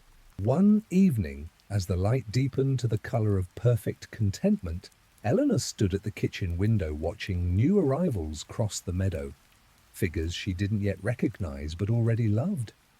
Daniel came up behind her, arms circling her waist as naturally as breathing. "More family," he said softly. "Always room," she answered, leaning back into him. The house sighed in agreement, expanding imperceptibly to prepare fresh rooms, fresh quilts, fresh places at the table. The porch swing began its gentle rhythm, keeping time for those still on their way. Eleanor turned in Daniel's arms, looking up into eyes that held every year of their shared life and promised infinite more. "I thought forever would feel different," she said. "How does it feel?" She considered, listening to the house breathe around them, feeling the warmth of family gathering in the parlor, tasting the faint sweetness of tomorrow's breakfast already beginning to rise. "It feels like Saturday morning," she said finally. "The kind where no one has to go anywhere and the coffee's fresh, and someone you love is making pancakes, and you know, absolutely know that the whole day is yours." Daniel smiled, the smile that had started everything. "Welcome home, Ellie Bell." She rose on her toes to kiss him, tasting cinnamon and cedar and eternity. "I never really left." Outside, the meadow bloomed in impossible colors, fireflies spelling out welcome in every language of the heart. Inside, the table was setting itself for breakfast, chairs shifting to make room for whoever might arrive next. Forever stretched before them, not as an endless line, but as a perfect circle, complete and completing, holding everything that had ever mattered. The coffee began to perk. Voices called from the parlor.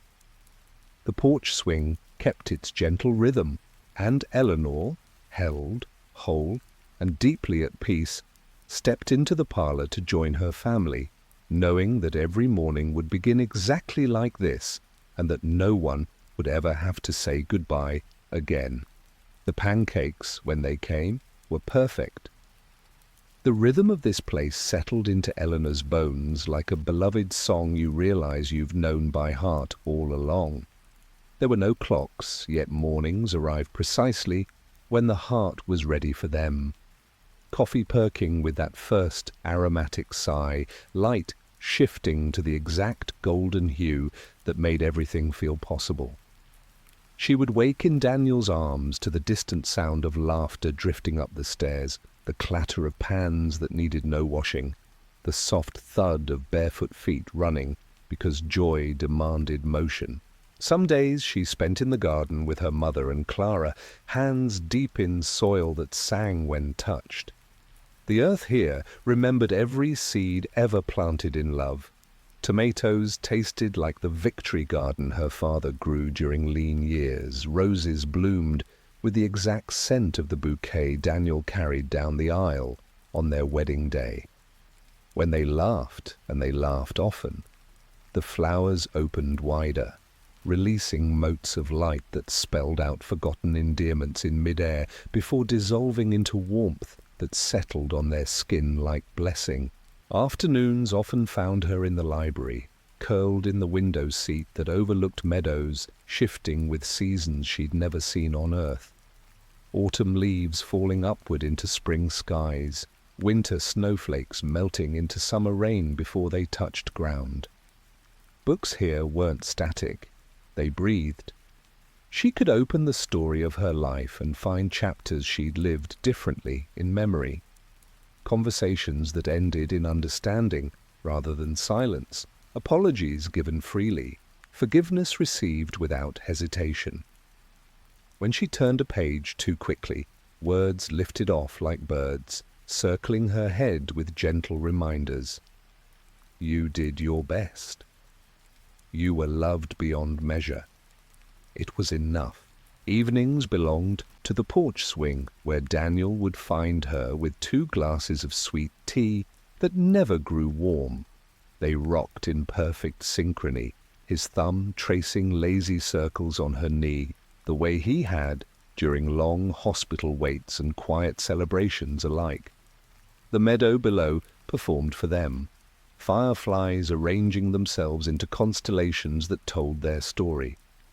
The night they met under real stars at the county fair, the day Clara took her first steps toward waiting arms, the moment Daniel's hand went slack in hers and she understood love doesn't end, it simply changes form.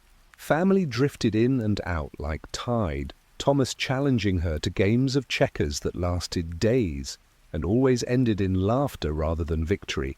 Her father showing her secret fishing spots where the fish jumped willingly into keeping because they understood this wasn't about catching, but communion.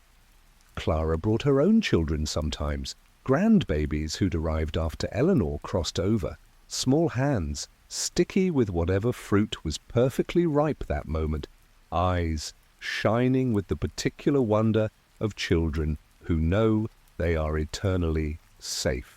The house itself participated in the joy. Doors opened before hands reached knobs, lamps brightened when someone entered a room. The porch swing adjusted its rhythm to match whatever mood needed holding. Quilts warmed when sorrow surfaced, because even here memory sometimes brought gentle tears and cooled when laughter grew too exuberant.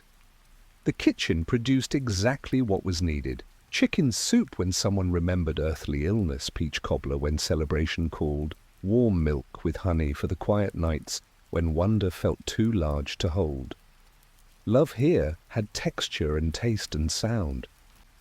It was Daniel's hand, steady on her back during gatherings that grew to include hundreds, every soul she'd ever touched arriving with stories of how her kindness had rippled outward. It was Clara's head on her shoulder during quiet evenings, sharing dreams that no longer needed earthly fulfillment. It was her mother's voice singing the old hymns while kneading bread that rose higher with every note. Eleanor came to understand that eternity wasn't static perfection, but dynamic completeness, every moment rich with possibility, Every relationship free to deepen without limit. There were no goodbyes, only see you soon and tell me more. Time stretched and folded like taffy, giving exactly what was needed.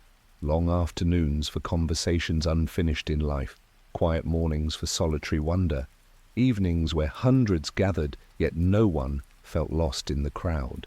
She learned new things: how to paint with light that responded to emotion, how to grow flowers that bloomed in the exact color of forgiveness, how to dance with Daniel under skies that arranged themselves into their wedding vows written in starlight.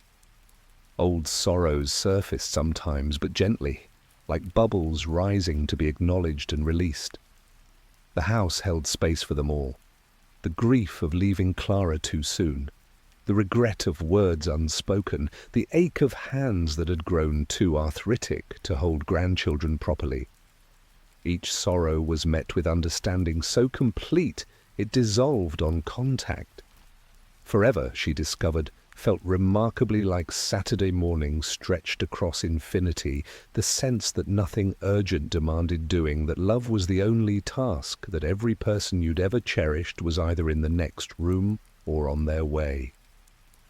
The coffee stayed perfect, the biscuits rose light as grace, the light shifted through colors that had no earthly names but felt like home.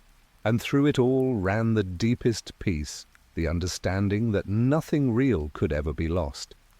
Every act of love, every moment of courage, every ordinary day of showing up had been gathered here, woven into walls and windows and the very air she breathed. Death had been merely the door, not the ending, the moment the temporary fell away and the eternal stood revealed. Eleanor, whole, held and radiant with completed love, moved through her forever with the ease of someone who had finally remembered who she was all along. The gatherings grew in the way love does when given infinite space, slowly, naturally, inevitably. One morning Eleanor woke to find the meadow filled with distant figures moving toward the house, their steps light with anticipation. Word had spread, in whatever way word spreads here, that new family was arriving. She stood on the porch with Daniel, his arm around her waist, watching the procession. Some she recognized immediately, old friends from church who'd passed years before her, neighbors whose fences she'd shared coffee over, the doctor who'd held her hand through Clara's difficult birth with kindness that transcended medicine. Others were strangers to her earthly eyes, but familiar to her heart. Great-great-grandparents whose photographs had hung in her childhood home, ancestors whose stories had been lost to time but not to love. The house responded with joy, windows brightening, doors swinging wide, the porch swing multiplying into enough seats for everyone. The kitchen began its symphony, pans clattering in welcome, coffee perking stronger, ovens warming with the promise of enough food for thousands. The table lengthened itself through rooms that opened seamlessly, place settings appearing with the precision of memory. The chipped mug her college roommate had loved, the good silver from Daniel's grandmother, tiny forks for children who'd arrived before their time. Clara appeared at Eleanor's side, eyes shining. "Look, there's Mrs. Henderson from down the street. She used to give us cookies when we missed the bus." Eleanor laughed through sudden tears as she spotted the elderly neighbor waving enthusiastically, looking no older than 50 despite having passed at 92. "And Mr. Alvarez, he fixed our car that time it died in the rain, and refused payment." They came in waves, each arrival greeted with embraces that held decades of gratitude, stories poured out like water from an overflowing spring. The small kindnesses that had meant everything, the moments of connection that had rippled outward, the quiet ways lives had intertwined across years and miles. The house absorbed it all, growing to accommodate the growing circle without ever feeling crowded. Daniel's parents arrived with armloads of photographs that moved like films: wedding days, first steps, ordinary Tuesdays made sacred by love. Eleanor's father greeted old friends with backslaps and laughter that made the rafters ring. Her mother directed traffic in the kitchen with the same loving efficiency she'd used for earthly holidays, producing platters that never emptied and pies that tasted like specific memories. The first peach pie Daniel ever baked for her, slightly burnt on one edge but perfect in every way that mattered. The meadow itself participated, flowers blooming in patterns that spelled out names, fireflies arranging themselves into constellations unique to each new arrival. The light shifted through every shade of welcome, rose gold for those who'd waited longest, gentle blue for those whose crossing had been difficult, bright, clear gold for children who'd never known earthly pain. Eleanor moved through the crowd like someone greeting parts of herself she'd forgotten existed. Each embrace completed another piece of the mosaic. The teacher who'd believed in her when she doubted herself, the nurse who'd held her hand during miscarriage grief, the stranger at the grocery store whose kind word on a terrible day had kept her going. They all belonged here, connected by threads of love she'd woven without realizing. When the last arrival crossed the threshold, a young woman who'd been Clara's childhood friend and passed too soon from illness, the house sighed in complete contentment. The doors closed gently, not in exclusion, but in perfect fullness. The table was set for everyone who'd ever mattered, chairs arranged in circles within circles, no one at the head because everyone was central. Supper began without announcement, platters appearing, glasses filling, laughter rising like bread. The food tasted like reconciliation and gratitude, and the particular sweetness of ordinary days made eternal. Stories overlapped and intertwined, each one revealing new connections. How one person's kindness had affected another, who'd affected another, until the ripples reached someone else at the table. Eleanor sat between Daniel and Clara, her hand in Daniel's, Clara's head occasionally resting on her shoulder. Across from them sat people whose lives had brushed hers at critical moments. The paramedic who'd saved her after the car accident, the librarian who'd introduced her to books that changed everything, the child she'd comforted in a hospital waiting room decades ago, now grown and glowing. The love in the room had physical presence, warm as sunlight, strong as gravity, gentle as breath. It circulated through every heart equally, completing circuits that had begun in earthly moments of connection. Tears fell freely but evaporated before they hit the table, becoming part of the light that grew ever brighter. When plates finally cleared themselves and chairs shifted for comfort rather than eating, the real feast continued. Music that rose from nowhere and everywhere, instruments appearing in hands that remembered how to play them, voices joining in songs that held every lullaby and love song and hymn ever sung in hope. Eleanor danced with Daniel under light that shifted to match their mood, then with her father who twirled her like she was 16 again, then with Clara in a 3-person waltz that made them all laugh until they cried. The floor beneath them remembered every dance floor they'd ever moved across and adjusted accordingly. Polished wood, becoming grass, becoming sand, becoming cloud. As the evening deepened to perfect contentment, the gathering settled into quieter joys, conversations in small groups that somehow everyone could hear, stories that completed themselves across generations, silences rich with understanding. The house dimmed its lights considerately, fireplaces springing up wherever someone needed warmth. Eleanor found herself on the porch eventually, Daniel's arm around her, watching the meadow settle into its luminous night. The new arrivals moved through the house behind them, finding rooms that had been waiting with their names on the doors, quilts turned down, favorite books on nightstands. "It never gets full," Daniel murmured against her temple. "It just gets more like home," she answered. The porch swing rocked them gently, keeping time with the greater rhythm of this place where love gathered and multiplied without limit. Inside, voices rose in a final song, an old hymn her mother had taught her, harmonized by hundreds of voices across centuries. Eleanor leaned into Daniel, feeling the circle complete and completing. Every person who belonged here had arrived or would arrive when their earthly journey ended. The house would continue growing, the table lengthening, the love deepening without end. Forever, she understood in the deepest part of her being, was this: an ever-expanding circle of belonging where no one was ever lost, only found. The separation had been illusion. The connection was eternal. The song inside swelled, carrying her name in perfect harmony. Daniel's lips brushed her temple. "Welcome to the heart of it all, Ellie Bell." She smiled into the luminous dark, complete at last. The song faded into contented quiet, but the feeling remained, rich, full, eternal.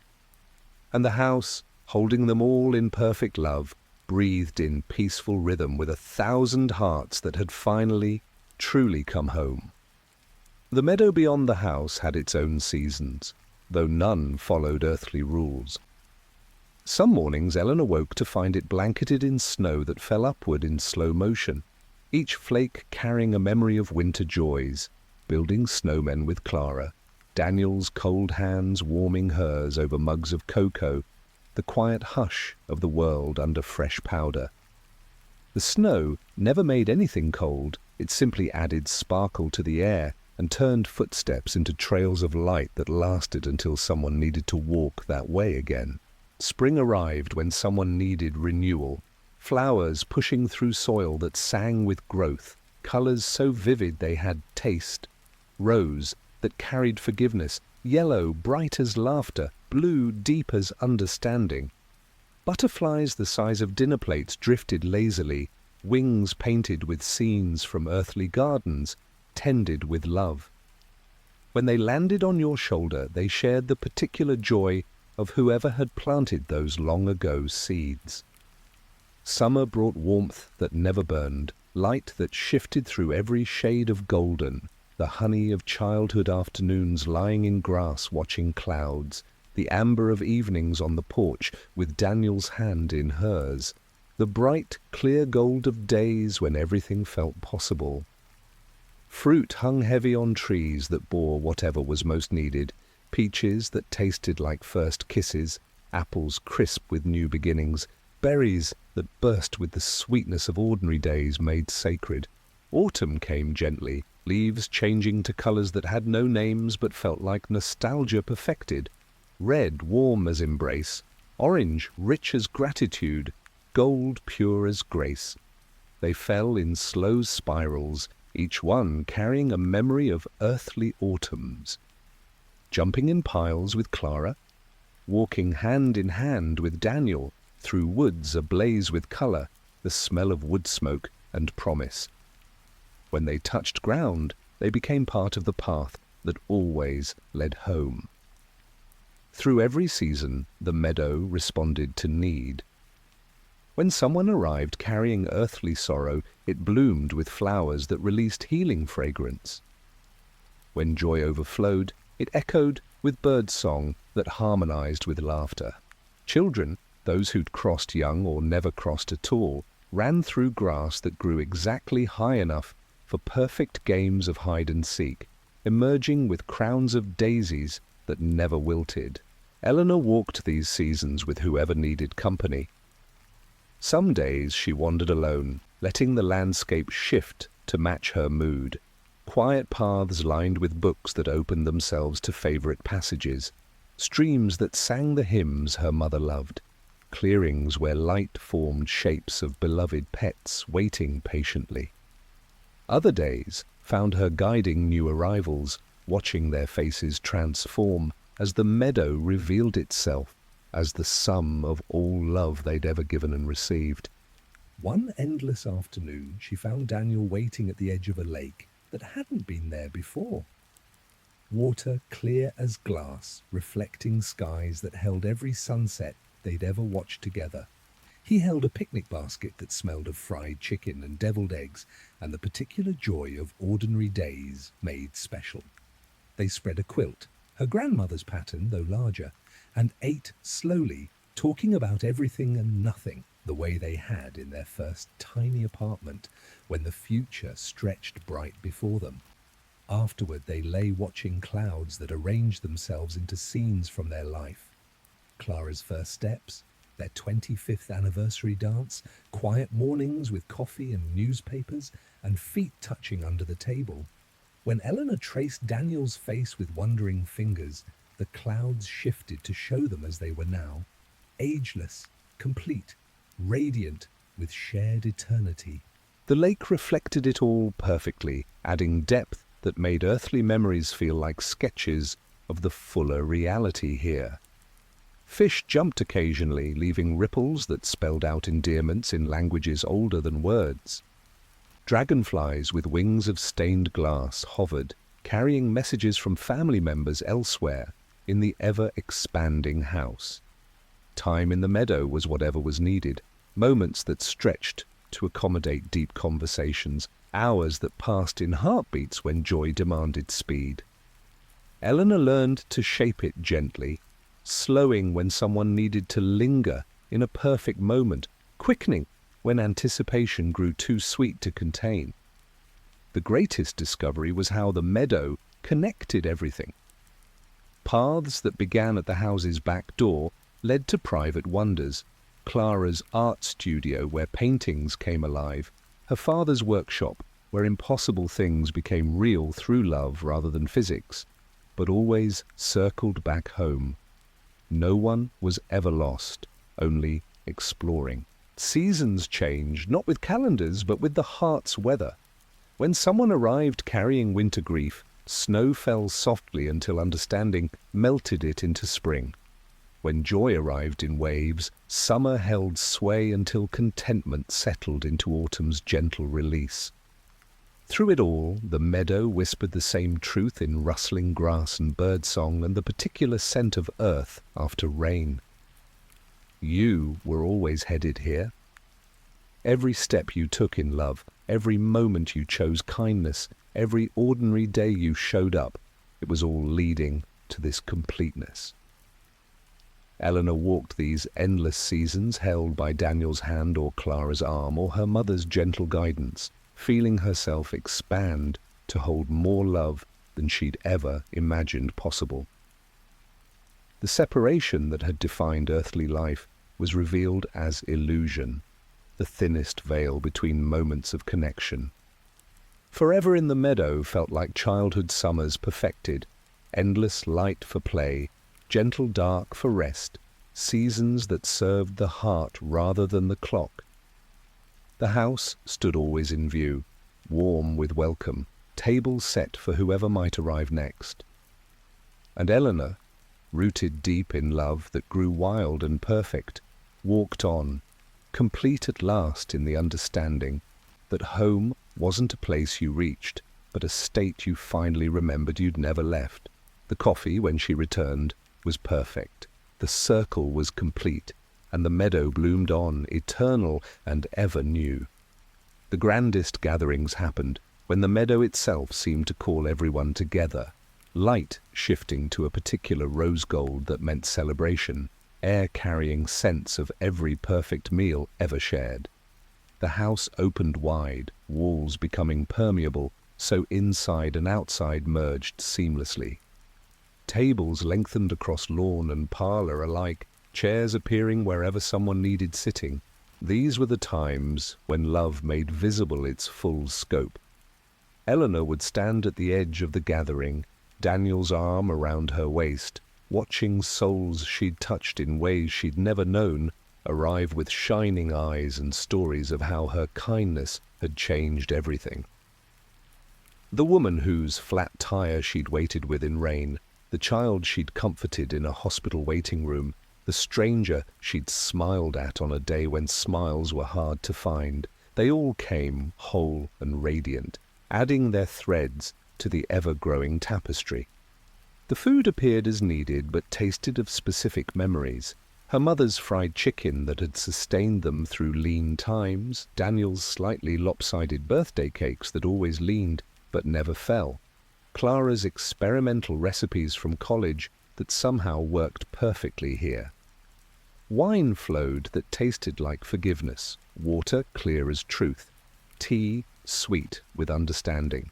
Music rose from everywhere and nowhere, instruments appearing in hands that remembered how to play them, voices harmonizing across generations in songs that held every lullaby and love song ever sung.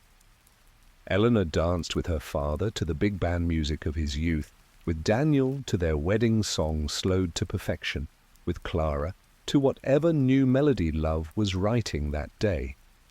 Stories circled like the music, each one revealing connections previously unseen, how one small act had rippled outward to affect dozens, how love given freely returned multiplied beyond measure.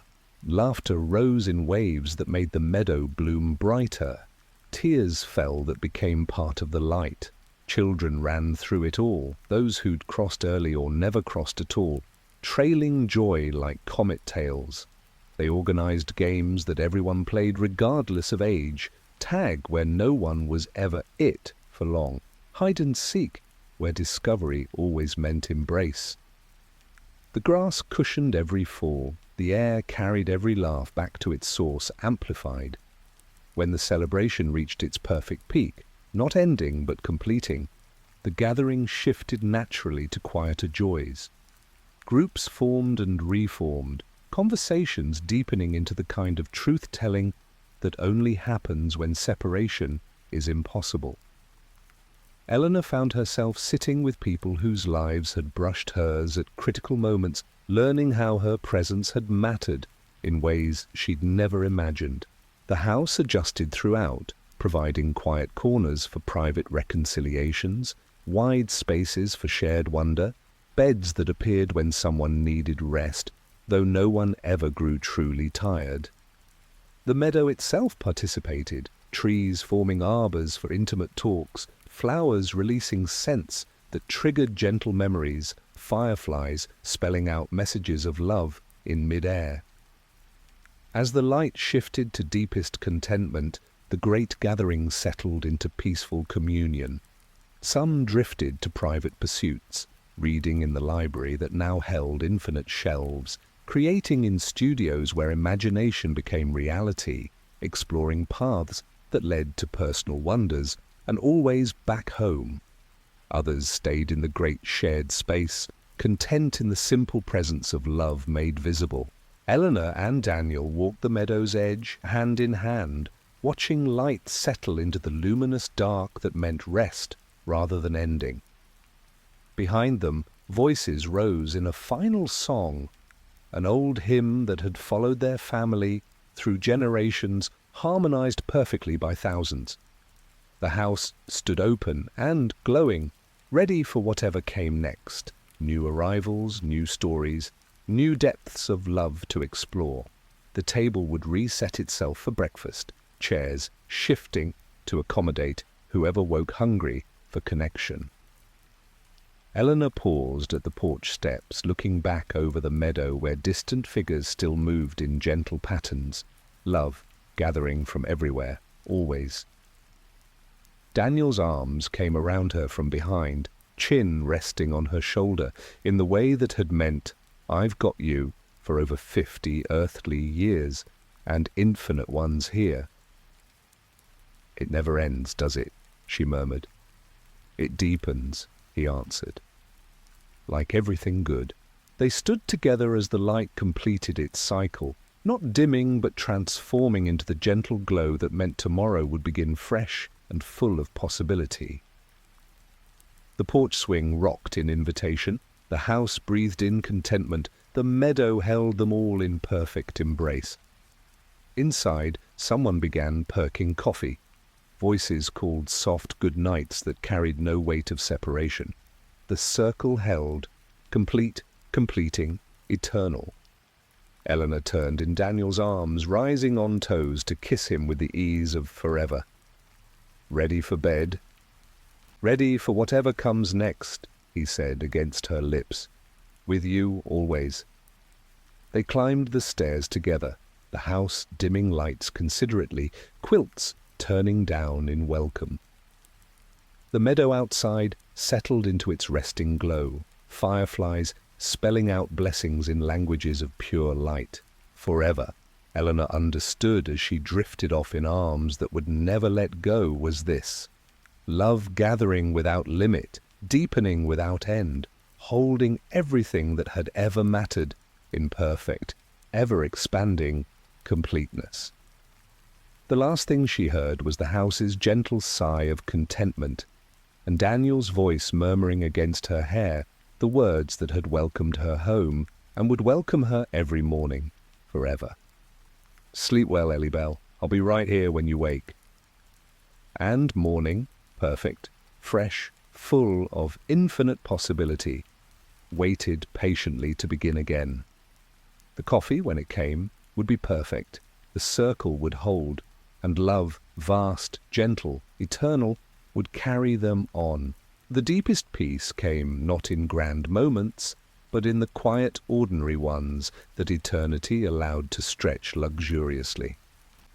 Eleanor found herself lingering in the kitchen long after meals ended, watching her mother wash dishes that cleaned themselves yet still enjoyed the ritual of warm water and suds. They spoke of small things, the way bread rose higher when you sang to it, the particular shade of blue that reminded them both of her father's eyes, the recipe for blackberry jam that had been passed down through generations and now needed no sugar because love sweetened everything here. Her mother's hands, once arthritic and aching, moved with graceful certainty through the water. "I used to worry I hadn't taught you enough," she said softly, not looking up from a plate that gleamed anyway. "All those times I was tired or sharp or too busy with surviving to sit and just be with you." Eleanor rested her chin on her mother's shoulder the way she had as a child, waiting for cookie dough. "You taught me everything that mattered. How to make a home out of love instead of things. How to show up even when it was hard. How to apologize with pie." Her mother laughed, the sound rich and full as rising dough. "Pie fixes most things."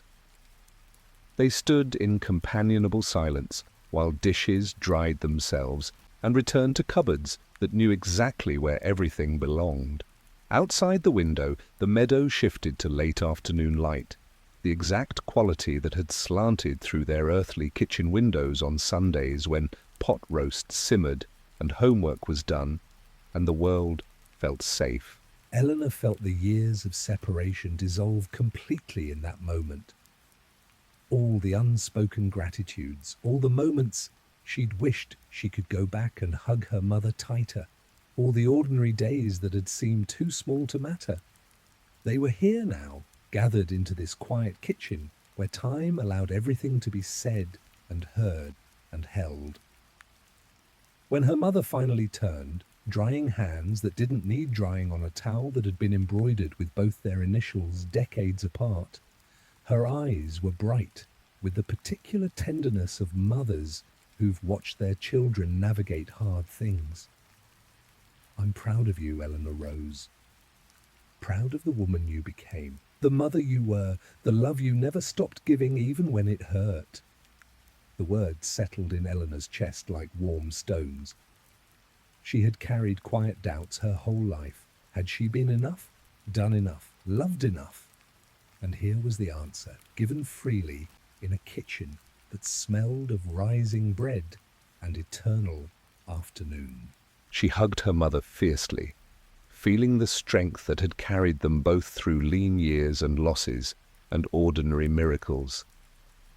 "I learned from the best," she whispered. They stood wrapped together until the light shifted again, until Daniel appeared in the doorway with that particular smile that meant he'd been looking for her and found exactly where he expected. Her mother kissed her cheek and released her with the gentle push mothers perfect over lifetimes. "Go on now," she said. "Forever's long, but some moments still feel meant just for two. Eleanor took Daniel's outstretched hand, feeling the circle complete in new ways with every ordinary afternoon. The library became Eleanor's sanctuary on days when wonder needed quiet containment. She would wander its endless shelves, fingers trailing spines that hummed faintly under her touch, like cats purring. Books here weren't limited by earthly publishing.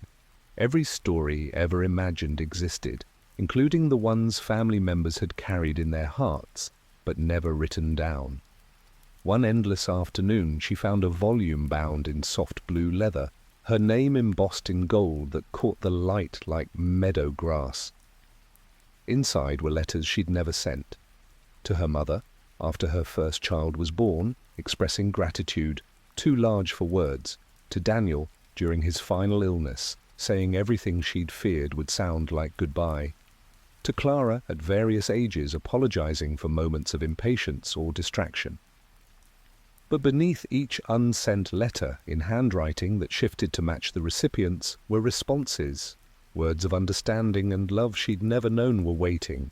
She read through tears that evaporated into light before they fell, feeling the weight of separation lift completely.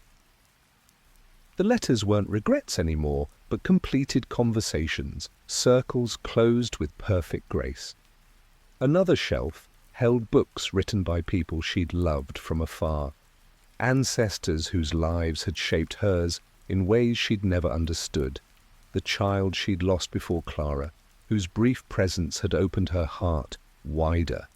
Even Daniel's private journals from years when he'd struggled silently so as not to burden her.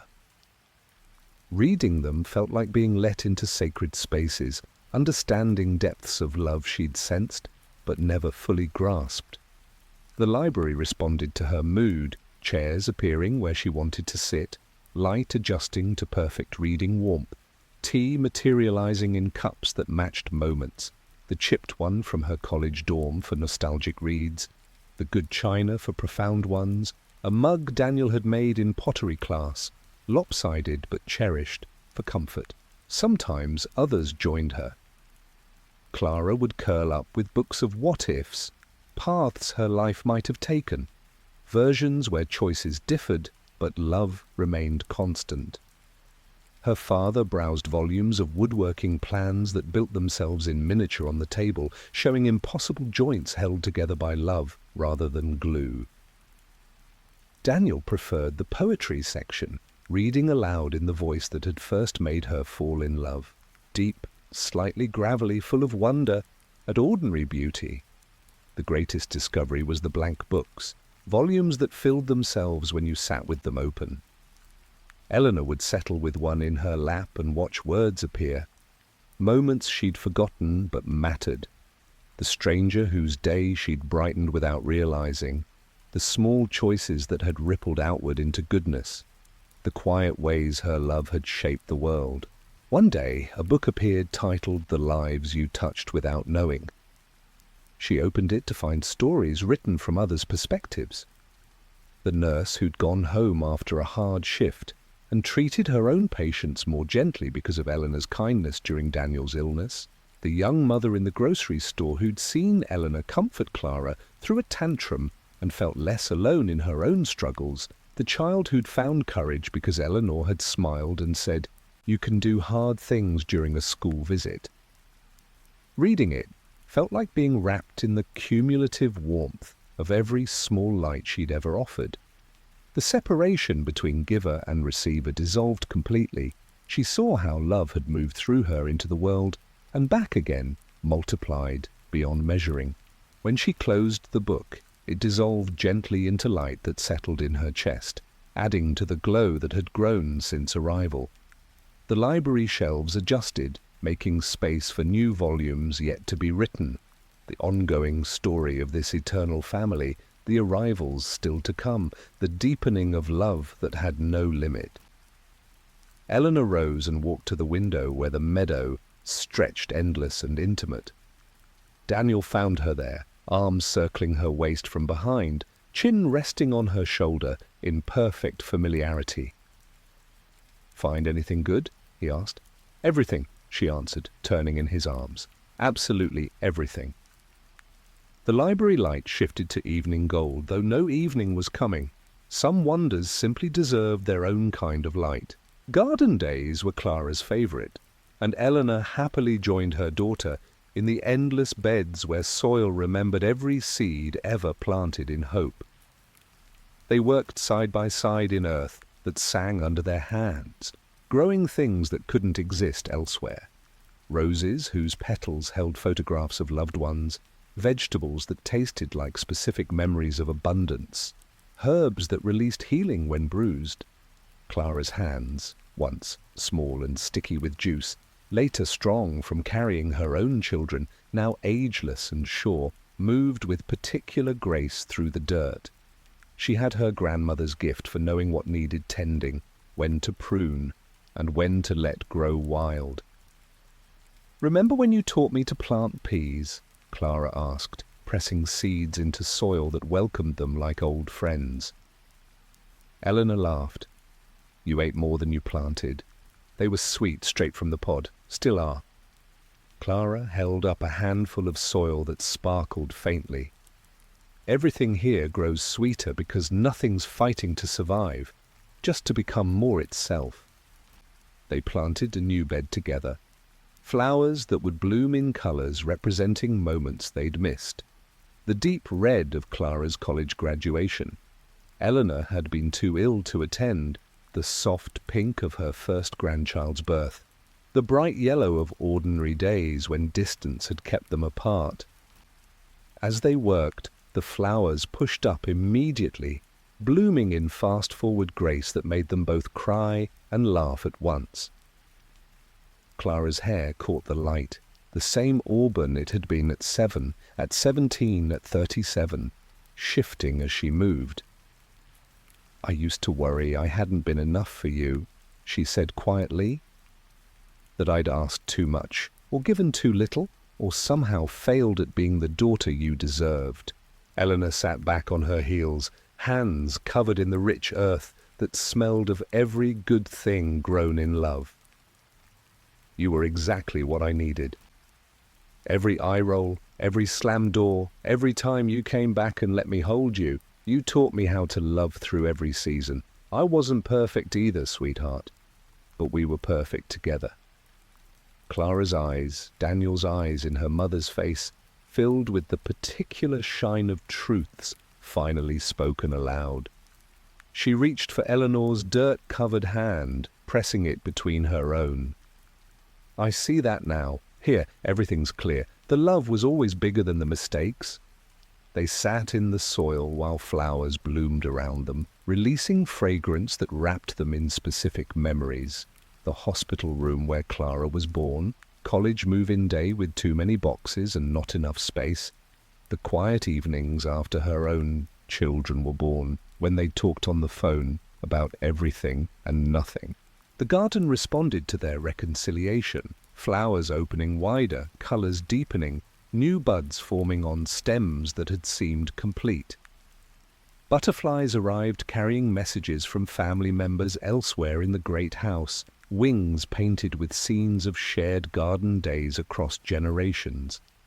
When they finally stood, brushing soil from knees that didn't ache, the new bed was ablaze with impossible beauty.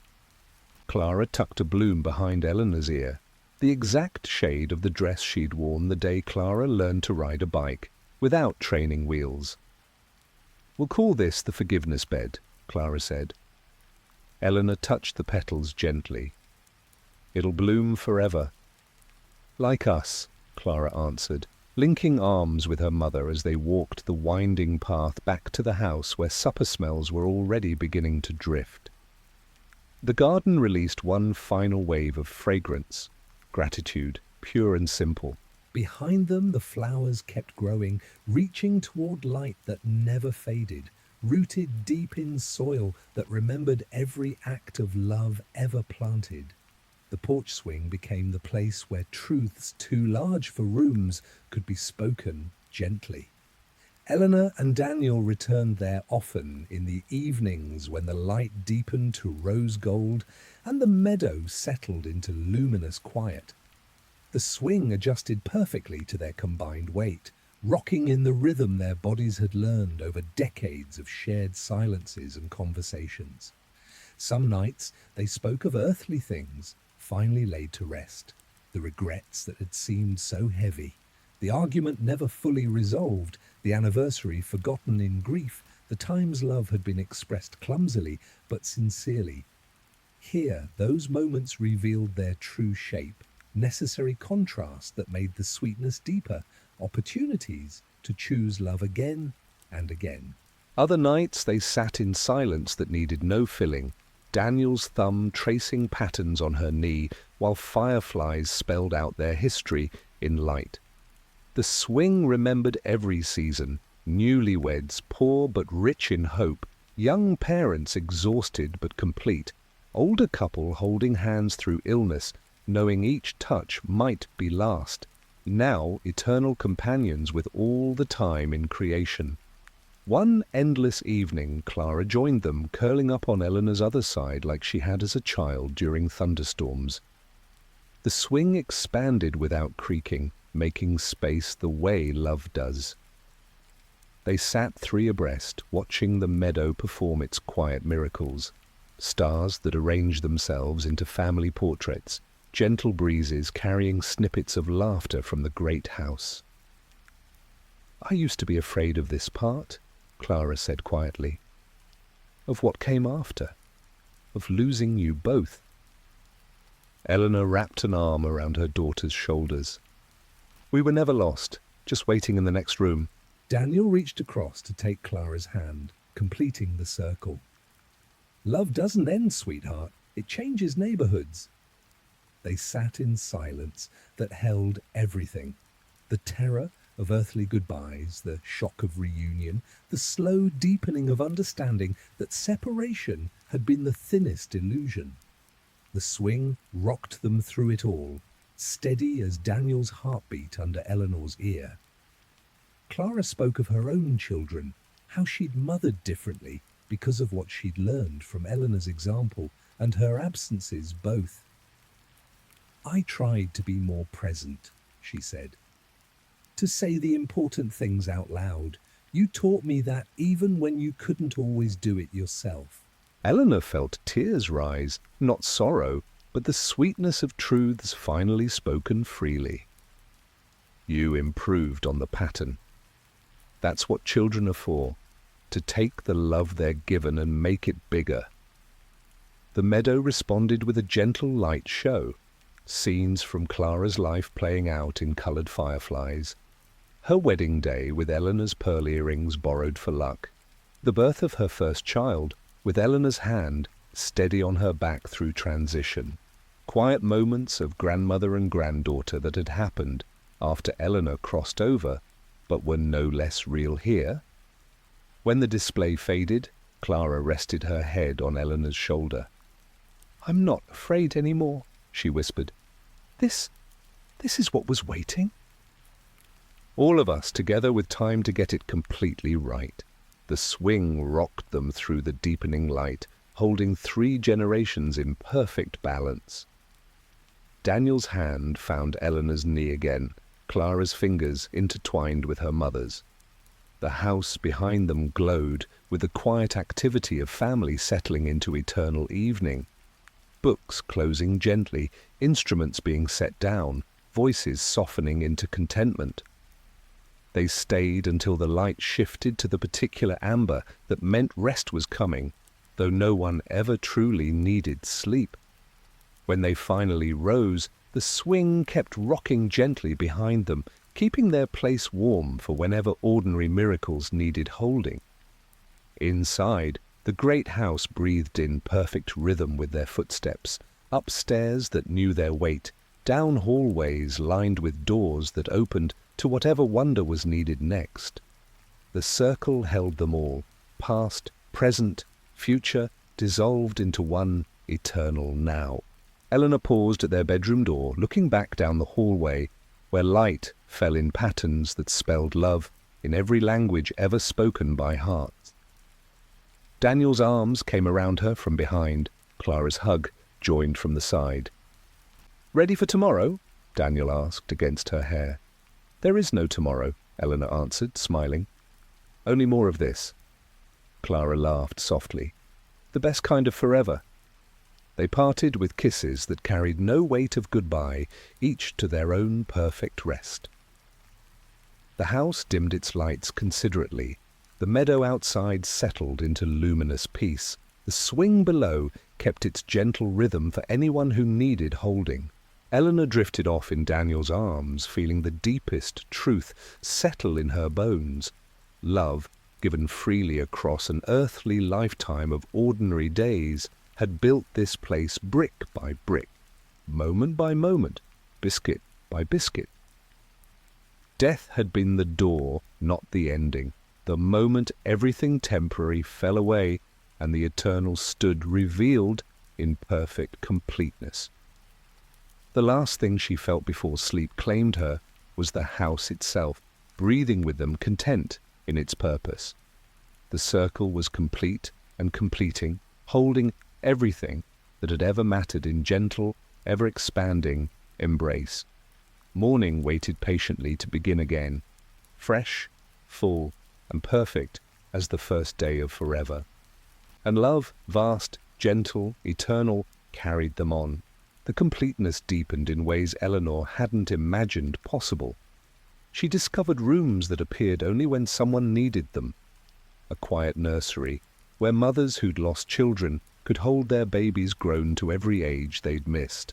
A sunlit studio where apologies were painted into existence and then released as butterflies. A meadow clearing where weddings were renewed with vows that had grown richer through earthly testing. She spent long days with arrivals who'd been influenced by her life in ways she'd never known. Students whose lives had shifted because of a kind word during her brief time as a substitute teacher. Neighbors whose marriages had strengthened after watching her and Daniel choose love through hard seasons. Strangers who'd found courage because of small acts of grace they'd witnessed. Each meeting completed another circle. The woman whose groceries Eleanor had carried one rainy day decades ago arrived with stories of how that simple kindness had taught her children to look for ways to help. The young man who'd mowed their lawn as a teenager brought tales of how Daniel's quiet mentorship had shaped his own fatherhood. The connections stretched backward and forward, revealing love's true scope, a web that held everyone, strengthened by every thread. The greatest revelations came in ordinary moments. One morning, she found her father in the workshop building a cradle that rocked itself gently. "For the new ones coming," he said with a wink. Love keeps arriving. Another day, Clara led her to a room full of mirrors that showed not reflections but possibilities. Lives where choices had differed but love remained constant. Moments where pain had been avoided but growth stunted. "See," Clara said softly, "the life we lived was exactly right.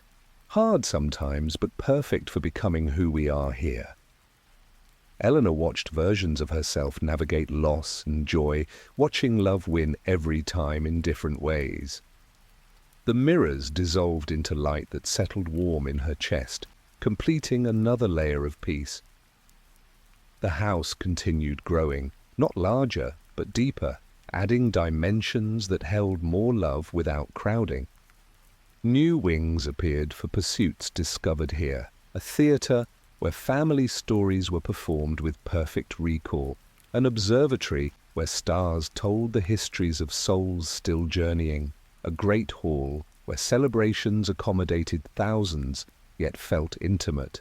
Through it all, the core remained, the kitchen where coffee perked and stories were shared, the porch swing that held whatever needed holding, the bedroom where she and Daniel woke each morning to light that felt like grace made visible.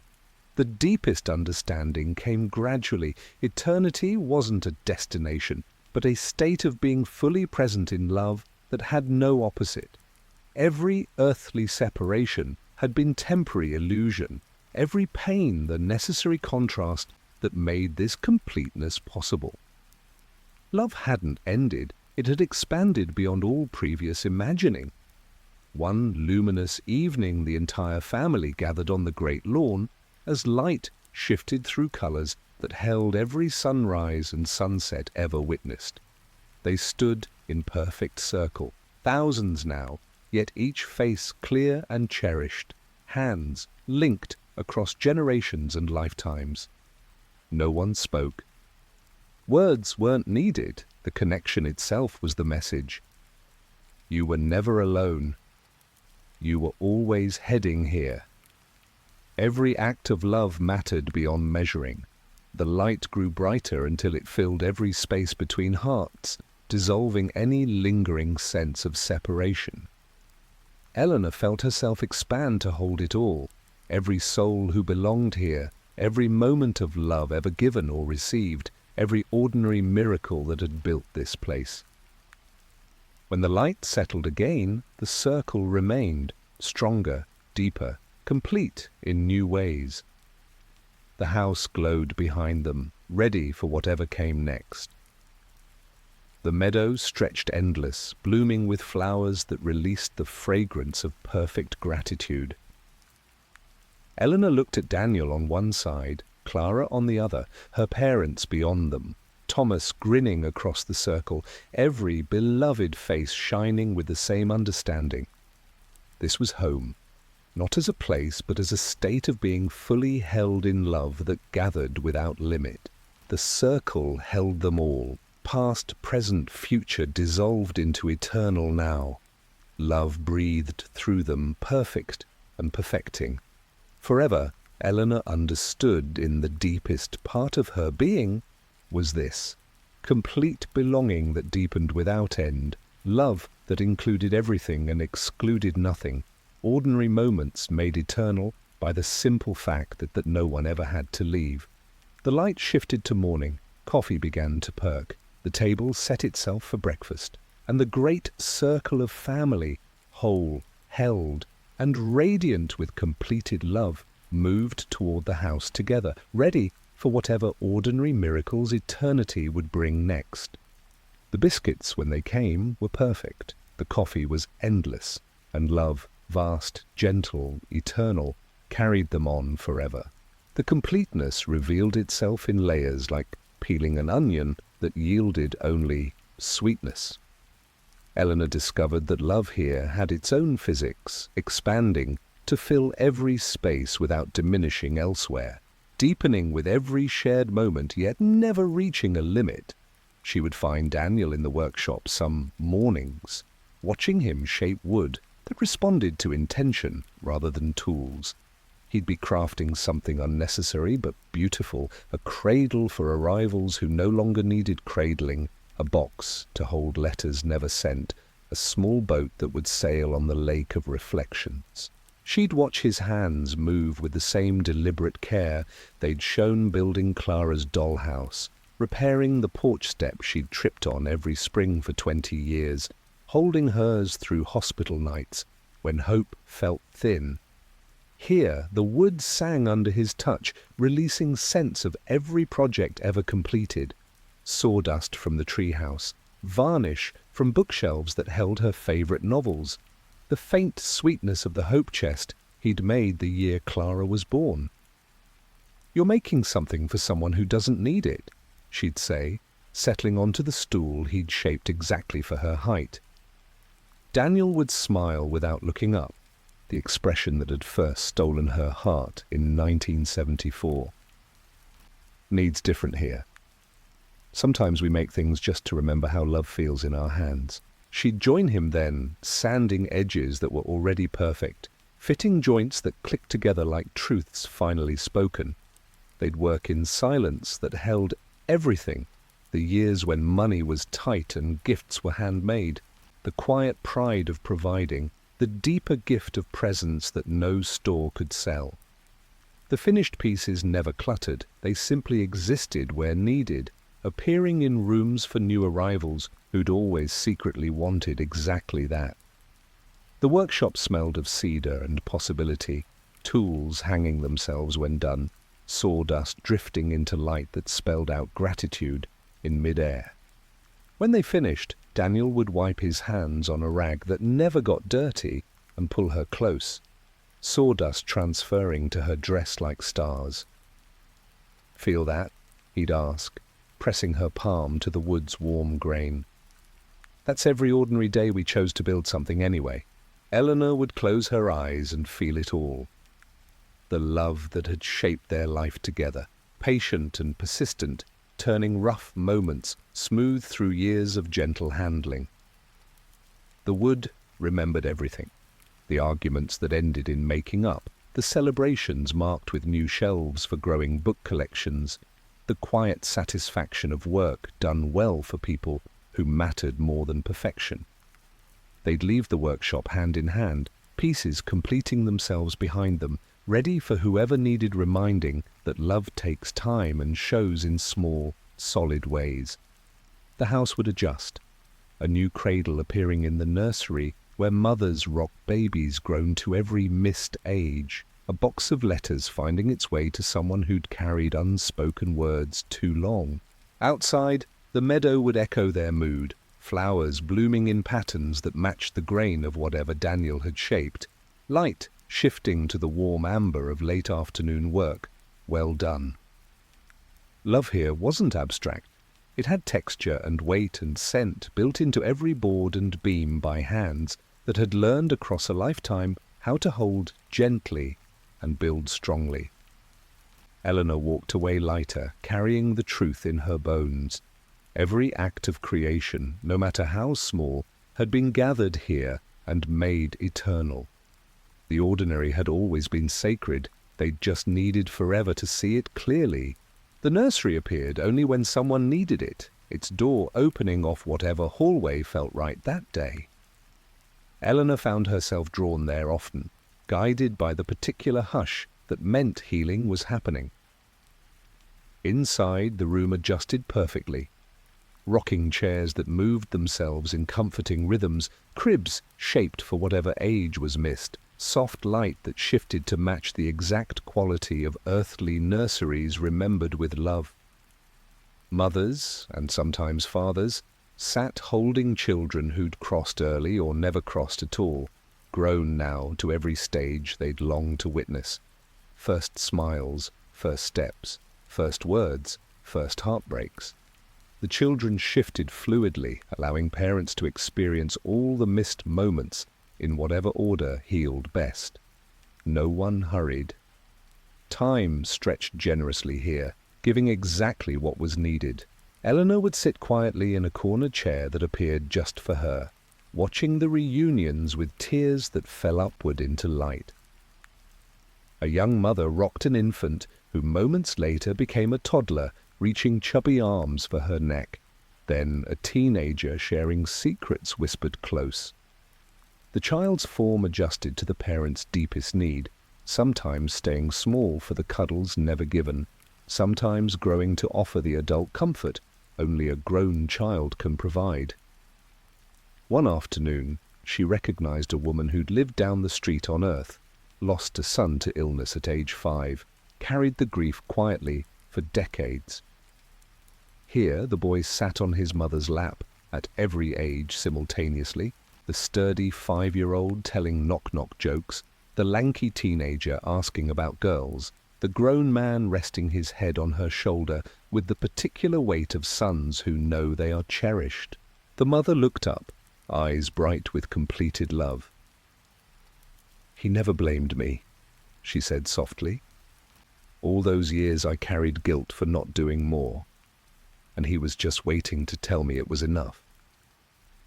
Eleanor crossed the room to sit beside her, taking the hand that wasn't holding her son. "We all carry things we don't need to here." The boy, man, child, smiled at Eleanor with recognition. "You gave my mum cookies when Dad died," he said, in a voice that held every age at once.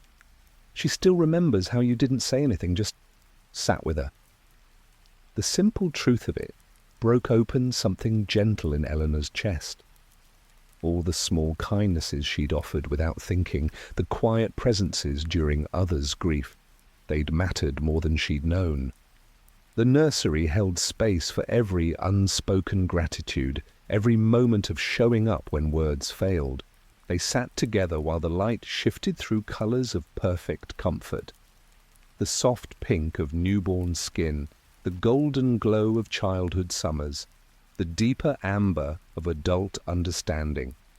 The boy shifted to his mother's youngest memory of him, curly hair and dimpled hands, and she held him close, rocking in the chair that knew exactly the rhythm her heart needed. When they finally rose, mother and son hand in hand at whatever age felt right for walking out together, the nursery adjusted behind them, cribs dissolving into light, chairs waiting for the next parent who needed holding. The door opened onto whatever part of the great house called to them next, perhaps the meadow for games that never ended, perhaps the kitchen for cookies that tasted like forgiveness.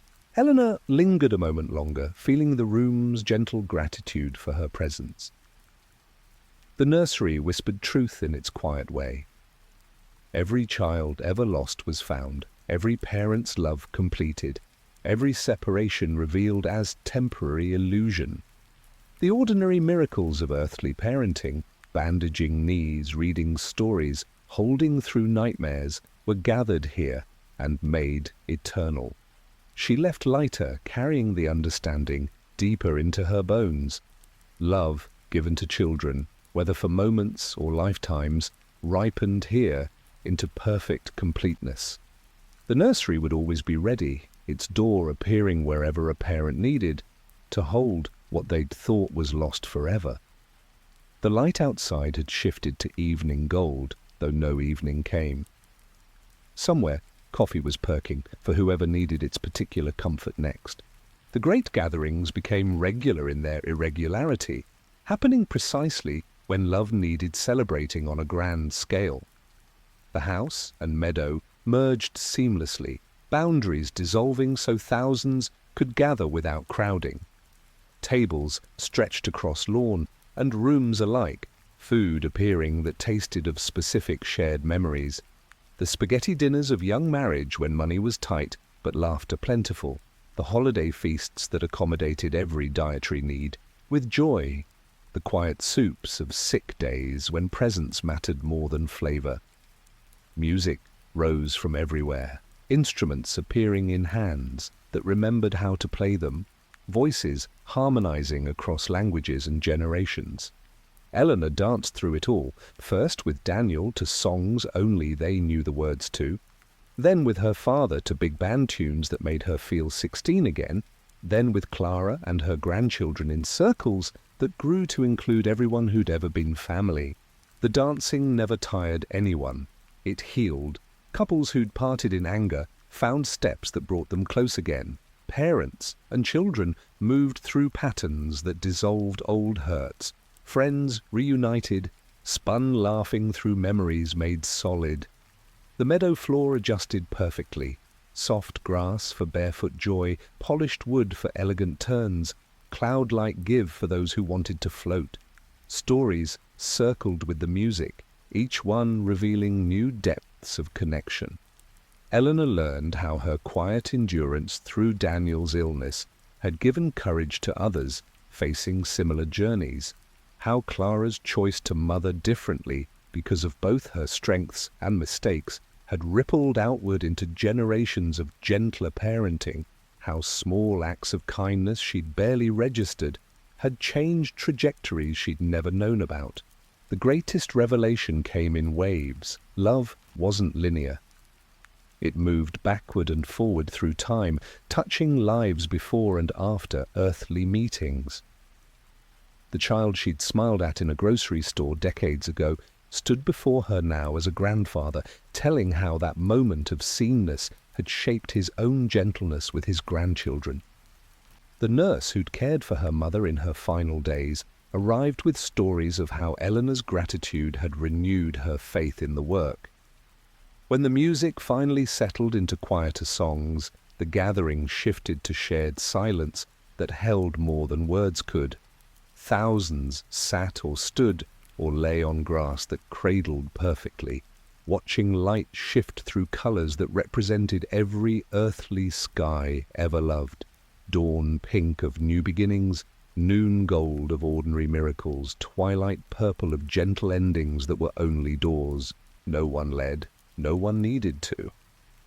The connection itself was the celebration, love made visible in its full scope, separation revealed as impossible. Eleanor felt herself expand, to hold it all, every heart that belonged here, beating in perfect rhythm with her own. Daniel found her as the light deepened to luminous night, his hand slipping into hers with the ease of forever. Clara appeared on her other side, then her parents, then Thomas, then others, whose lives had intertwined with theirs across centuries. They stood linked in the great circle that had no edges, watching fireflies spell out messages of completion in light. The house glowed behind them, warm with welcome for whoever might arrive next. The meadow breathed in perfect contentment, flowers releasing fragrance that wrapped them all in specific memories of home. Eleanor looked across the circle at faces shining with the same understanding. This was what forever meant when love had been the guiding force. Not absence of ending, but presence of deepening.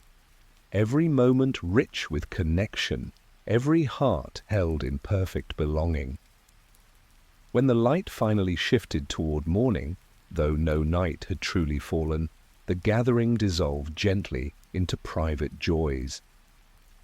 Groups drifted toward pursuits that called them, quiet conversations in the library, music in rooms that appeared for the purpose, walks along paths that led to personal wonders and always back home.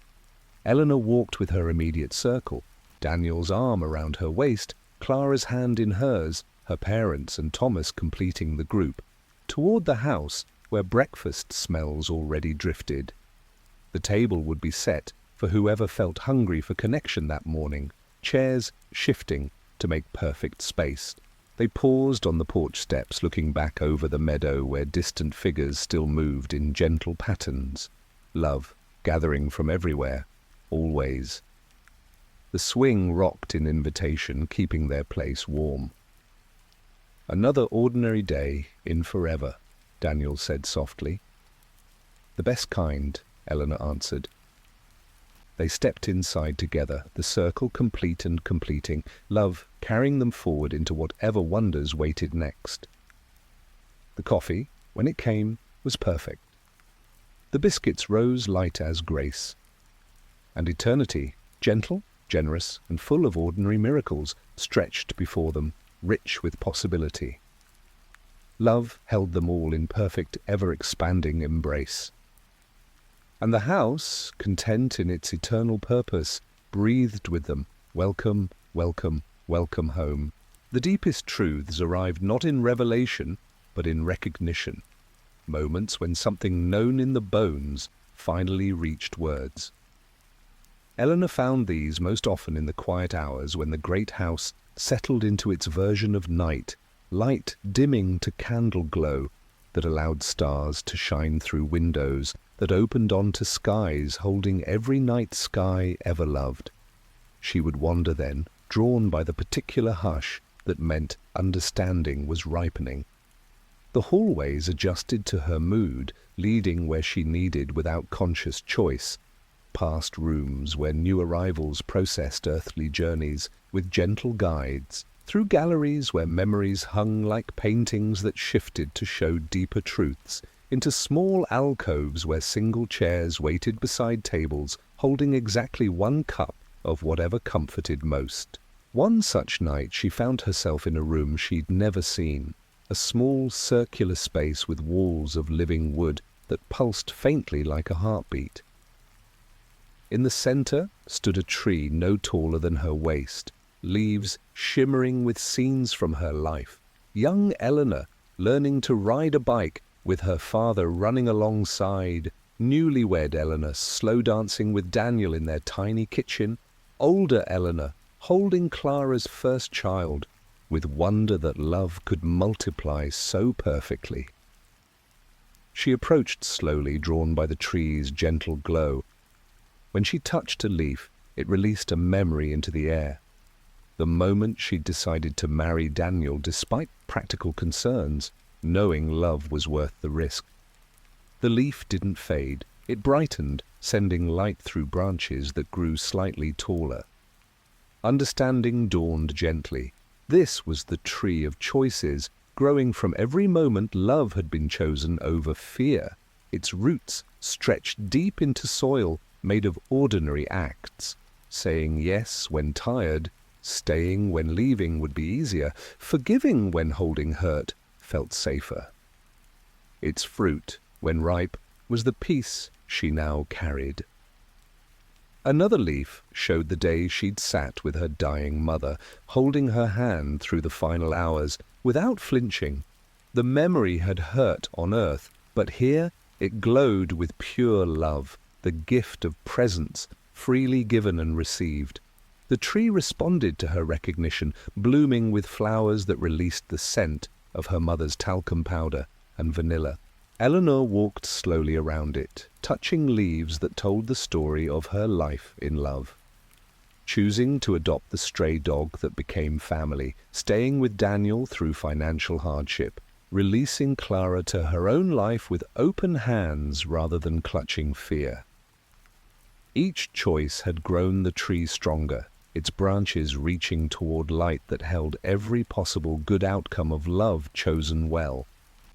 Some leaves showed harder moments, times when fear had won briefly, when love was expressed imperfectly, but even these were part of the growth, pruned gently by grace into shapes that strengthened rather than weakened. No choice made in love was ever wasted here. Everyone contributed to the tree's perfect form. When she completed the circle, the tree had grown to her height, fruit glowing softly. Small orbs that held the essence of lives touched by her choices. She understood without words. This was the true harvest, the real legacy. Not perfection, but persistence in love despite imperfection. A bench appeared beside the tree, shaped from its own fallen branches. Eleanor sat, feeling the living wood warm beneath her. The room's walls pulsed in gentle rhythm with her heartbeat and the trees, three becoming one. Peace settled so deeply it had physical weight, like being held by every good choice ever made. Hours, or moments, later, Daniel found her there, drawn by the same quiet call. He sat beside her without speaking, hand finding hers with the ease of forever. Together they watched the tree respond to their combined presence, growing another branch that intertwined their choices, the day they'd said yes to each other, the nights they'd chosen forgiveness over being right, the ordinary mornings of coffee and newspapers and feet touching under the table. Clara joined them eventually, then her parents, then others whose lives had been shaped by the love Eleanor and Daniel had grown together. They sat in silence that held everything, watching the tree bloom and fruit and grow in response to their shared recognition. No one needed to speak. The tree said it all. Love chosen day after day, moment after moment, had built this living testament. Its roots were deep in ordinary earth, its branches reached toward eternal light. Its fruit was peace that passed all understanding. When they finally rose, the tree remained, growing slowly in its circular room, ready for whoever needed reminding that every act of love mattered, every choice for kindness contributed to something vast and beautiful and eternal. The door opened onto whatever part of the house called next, but they carried the tree's truth with them. Love wasn't what they'd done perfectly. It was what they'd kept choosing, day after ordinary day. The light outside had shifted to morning. Somewhere, coffee was perking. The circle held them all in perfect, ever-deepening completeness. And love, patient, persistent, and perfect in its persistence, carried them on. The eternal day that followed held no urgency, only the gentle unfolding of wonders tailored exactly to each heart. Eleanor woke to find the house had grown a new wing overnight. a vast conservatory filled with plants that responded to emotion, flowers that bloomed brighter when gratitude was felt, vines that released healing fragrance when old sorrows surfaced, trees whose leaves whispered specific memories of earthly gardens tended with love. She wandered through it with Clara, barefoot on moss that felt like childhood summers. The air tasted of rain and possibility, light filtering through glass that shifted colors to match whatever healing was needed. They found her mother already there, tending orchids that bloomed in the exact shade of her mother's eyes, soft grey with flecks of green wonder. Together they worked in silence that needed no filling, hands deep in soil that sang with growth.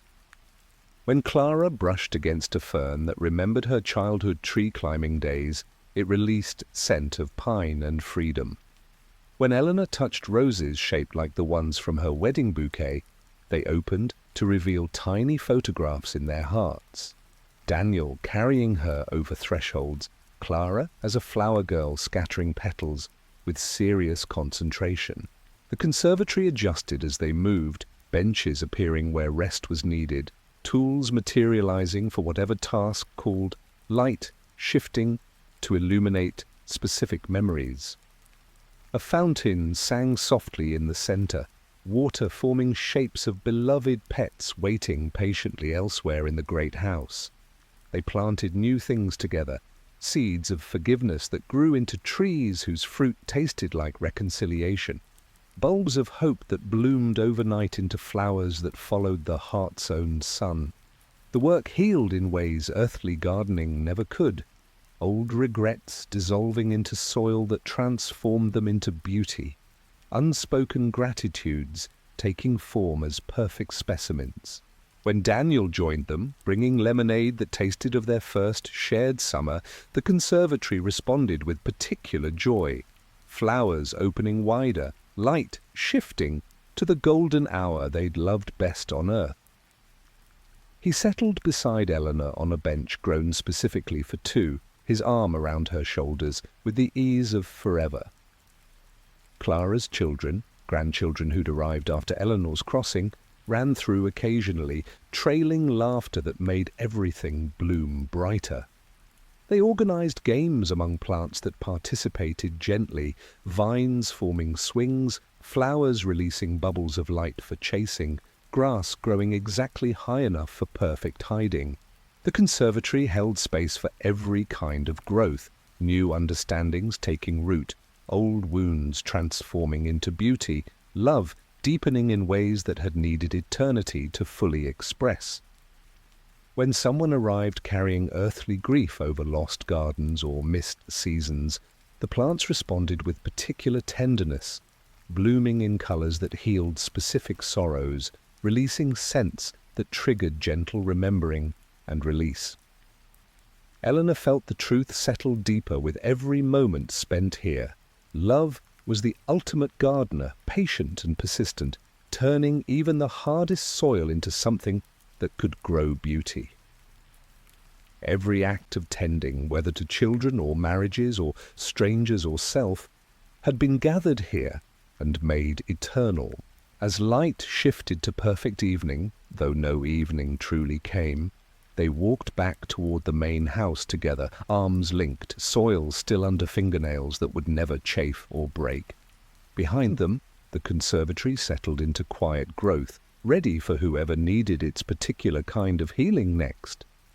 The kitchen waited with supper smells that wrapped them in welcome, roast chicken like Sunday best, bread rising with the scent of her mother's hymns, pie cooling on the windowsill with steam that spelled out gratitude in mid-air. They sat in places that had always been theirs and always would be, passing dishes that never emptied, sharing stories that grew richer with every telling. The table held them perfectly, room for everyone who belonged, light falling exactly right on every beloved face. Outside, the conservatory glowed softly, plants continuing their quiet work of transformation. Inside, love circulated in words and silence, and the particular warmth of family that had all the time in creation, to get everything completely, perfectly right. The pie, when it came, tasted like every ordinary day made sacred by love's patient tending. And eternity, gentle, generous, and blooming with possibility, held them all in perfect, ever-deepening completeness. The music room appeared when someone needed harmony made visible, its doors opening off whatever hallway felt right for the moment. Eleanor found herself drawn there, on evenings when the light deepened to the color of perfect contentment, guided by melodies drifting through the great house like invitations. Inside, instruments waited on stands that adjusted to perfect height, violins that remembered every lullaby ever played to sleepy children, pianos whose keys held the weight of love, songs composed in quiet moments, guitars strung with strings that vibrated to the frequency of specific heartbeats. The room itself was circular with walls of living sound. When you spoke, your words hung in the air briefly as shimmering notes before dissolving into the whole. Clara was often there first, seated at a harp that grew from the floor like a tree of golden strings. Her fingers, ageless and sure, moved through melodies that held every song she'd ever sung to her own children, every lullaby Eleanor had sung to her, every hymn passed down through generations of mothers rocking babies through fevers and fears. The notes rose visible in the air, forming patterns that told stories. Clara's first piano recital, where nerves had made her hands shake, but love carried her through. The bedtime songs Eleanor had whispered, when Clara was too old for them but needed them anyway. The quiet humming her grandmother had done while kneading bread. Eleanor settled into a chair that shaped itself to her exact comfort, watching her daughter play with the particular focus Clara brought to everything she loved. The music wasn't performance, it was remembering made audible. When Clara shifted to a melody from Eleanor's own childhood, the one her mother had sung while braiding hair before school, the notes took shape as fireflies of sound, circling them both in gentle reminder that love's songs never truly end. Daniel joined them eventually, picking up a guitar that knew his touch immediately. He played without sheet music, fingers finding chords that held specific memories. The song he'd written for Eleanor on their first anniversary, slightly off-key but perfect in earnestness, the silly tunes he'd made up for Clara about dinosaurs brushing teeth, the quiet strumming during hospital nights when music was the only thing that eased pain. The three of them played together then, instruments appearing as needed. A flute for Eleanor that remembered her brief childhood lessons, a cello for Daniel's father who materialized smiling in the corner. The music wove their lives together visibly. Threads of harmony connecting moments across time, notes that carried the particular warmth of family, making music for no audience but each other. Other family drifted in. Her father with harmonica that produced sounds of train whistles from childhood trips, Thomas discovering he could drum on anything and make it sound like joy, grandchildren adding percussion with hands and voices. The room expanded to hold them all without crowding, acoustics adjusting so every note was heard perfectly, no matter where you stood.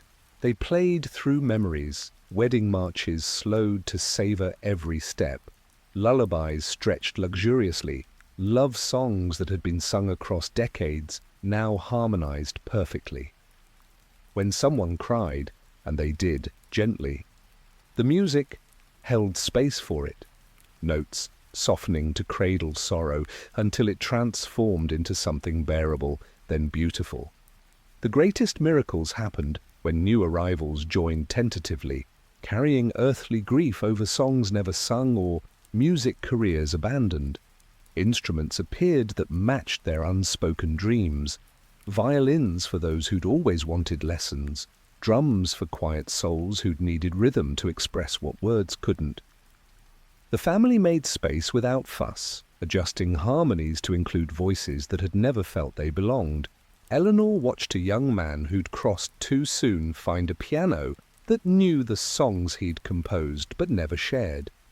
As he played, the notes rose as visible scenes. His mother listening from doorways with tears she'd hidden, friends moved in ways he'd never known, strangers finding comfort in melodies that had lived only in his head. The music completed what life had cut short, giving him the audience love had always intended. When the playing finally settled into quiet chords, the room held them in perfect afterglow. Instruments rested themselves, notes dissolving into light that settled warm in every heart.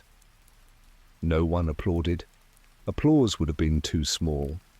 Instead, they sat in the kind of silence that follows perfect music, full of everything words couldn't hold. Clara leaned over to rest her head on Eleanor's shoulder, Daniel's hand finding hers across chair arms. The connection hummed between them stronger than any melody. 3 lives that had made music together in ordinary ways, singing in the car, humming while cooking, quiet radio dances in kitchens, now revealed as symphony. The music room dimmed its lights considerately, ready for whoever needed harmony next. Outside, the meadow echoed softly with the evening's melodies, fireflies dancing in patterns that replayed favorite phrases. They rose slowly, carrying the music in their bones, lighter, fuller, more completely themselves. The house adjusted around them, hallways leading where rest or conversation called. Somewhere, coffee perked for whoever needed its particular comfort. The music, like love itself, never truly ended. It simply settled into silence that waited patiently for the next note. And eternity, gentle, generous, and rich with harmony, held them all in perfect, ever-deepening song. The observatory appeared high in a tower that hadn't existed the day before, its dome opening to skies that held every night, sky ever loved by anyone who belonged here. Eleanor climbed the winding stairs with Daniel, drawn by starlight that called specifically to hearts ready for cosmic perspective. The room was circular with a telescope that adjusted to whatever wonder needed witnessing. Comfortable chairs ringed the walls, cushions shaping themselves to perfect support. The dome above shifted transparently between earthly constellations and views unique to this place. Galaxies shaped like family trees, nebulae colored with the exact hues of loved ones' eyes, shooting stars that traced paths of lives well lived. Daniel adjusted the telescope first, finding a star that pulsed with their particular frequency. When Eleanor looked, she saw not distant light but specific moments. Their first kiss under real stars at the county fair, the night sky over the hospital where Clara was born, quiet evenings on the porch, counting constellations with grandchildren who'd point out shapes only children see. The stars responded to their attention, brightening to show deeper truths, how those moments had rippled outward, touching lives they'd never know, how love's light traveled faster and farther than physics allowed. One star cluster rearranged itself into the shape of their first tiny apartment, windows glowing with the particular warmth of young love-making dew. Clara joined them with her own children, the observatory expanding to accommodate growing family. They took turns at the telescope, each finding views tailored to their hearts. Clara seeing versions of her life where choices had differed, but love remained constant. Grandchildren discovering stars that held future joys, waiting patiently. Daniel finding constellations shaped like tools from his workshop, now eternal. The greatest wonders came when new arrivals looked, souls who'd felt small on earth seeing their light's true scope. A woman who'd spent her life teaching found a galaxy shaped like every child she'd influenced, stars pulsing with lives made brighter by her quiet dedication. A man who'd struggled with addiction saw his star still shining despite dark periods, surrounded by lights of those he'd helped in recovery. The observatory revealed love's true astronomy. No light ever truly lost, every spark traveling forever, connections spanning distances greater than space or time. Separation dissolved in the vast perspective, earthly divisions revealed as tiny, temporary shadows against infinite connection. They sat together watching meteor showers that spelled out messages in ancient languages of light. You mattered. You were loved. You are home. The showers never ended, only shifted to accommodate new understandings. When questions rose, quiet wonders about those still journeying, the dome adjusted to show gentle reassurance, points of light moving steadily toward the great gathering, guided by love that never failed. No one worried here. Perspective made worry impossible. Eleanor leaned against Daniel, feeling the truth settle cosmic deep. Their ordinary love had been part of something vast, all along, a single star in a galaxy of connection that held everything. The telescope wasn't for seeing farther, it was for understanding closer. They stayed until light shifted to perfect rest, though no one truly needed sleep. The dome closed gently above them, stars remaining visible through windows that showed whatever sky comforted most. Descending the stairs hand in hand with family, they carried the observatory's truth in their bones. Love was the ultimate force, binding everything in perfect pattern. Distance was illusion, separation impossible. Every light that had ever shone in love still burned, adding to the great illumination. The house welcomed them back with coffee smells and quiet conversations, the circle complete in new ways. The observatory waited above, ready for whoever needed reminding of their place in the great design. And eternity, vast, intimate, and radiant with connection, held them all in perfect, ever-expanding light.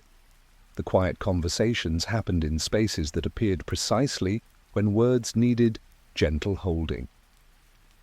Eleanor found herself in one such room often, a small alcove off the main hallway with two chairs facing a window that showed whatever view healed best. The walls absorbed sound perfectly, creating privacy without isolation, light adjusting to the exact warmth needed for truth-telling.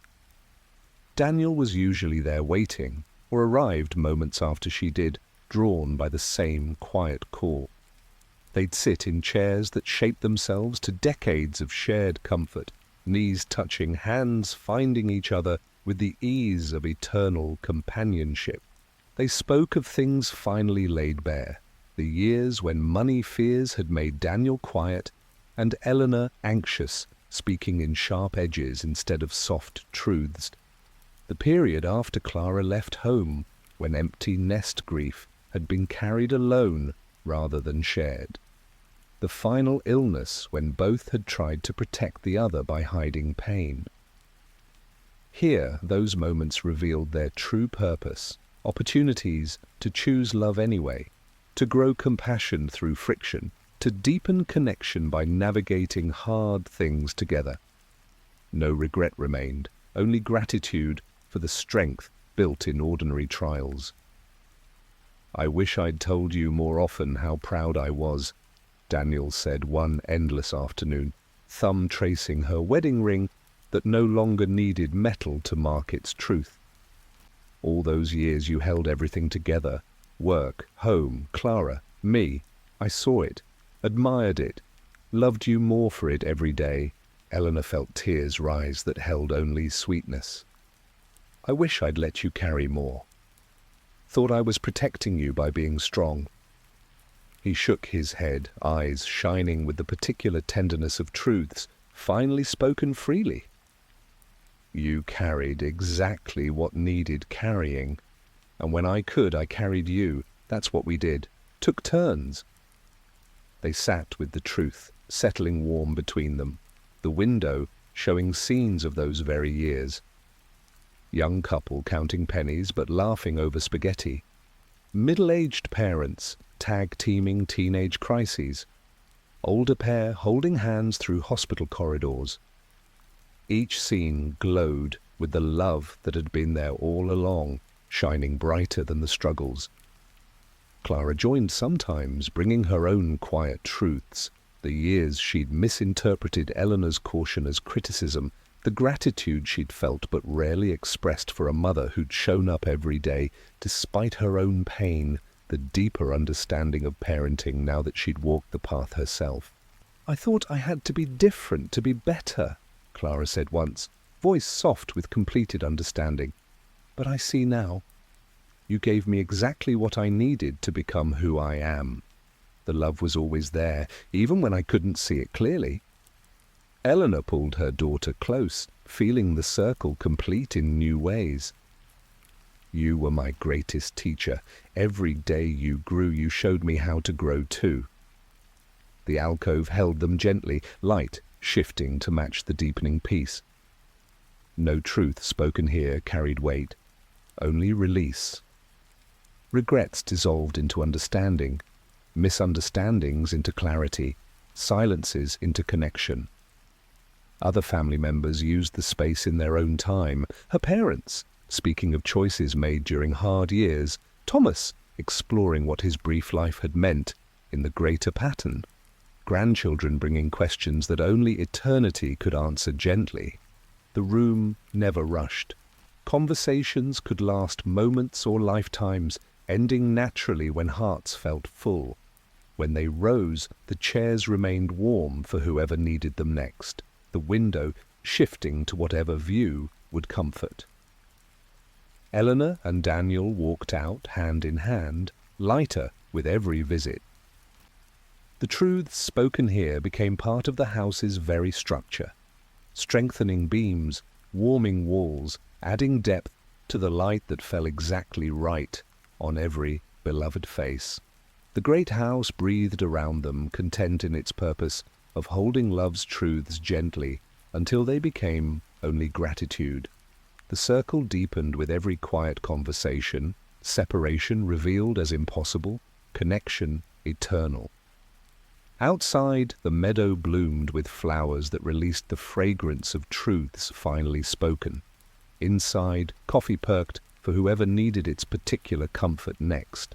And love, patient, persistent, and perfect in its persistence, carried them on, whole at last in the gentle light of understanding. The arrivals continued in waves of gentle wonder, each new soul adding depth to the great tapestry without crowding. Eleanor watched from the porch as figures crossed the meadow, their steps light with anticipation that dissolved into joy at first sight of the house.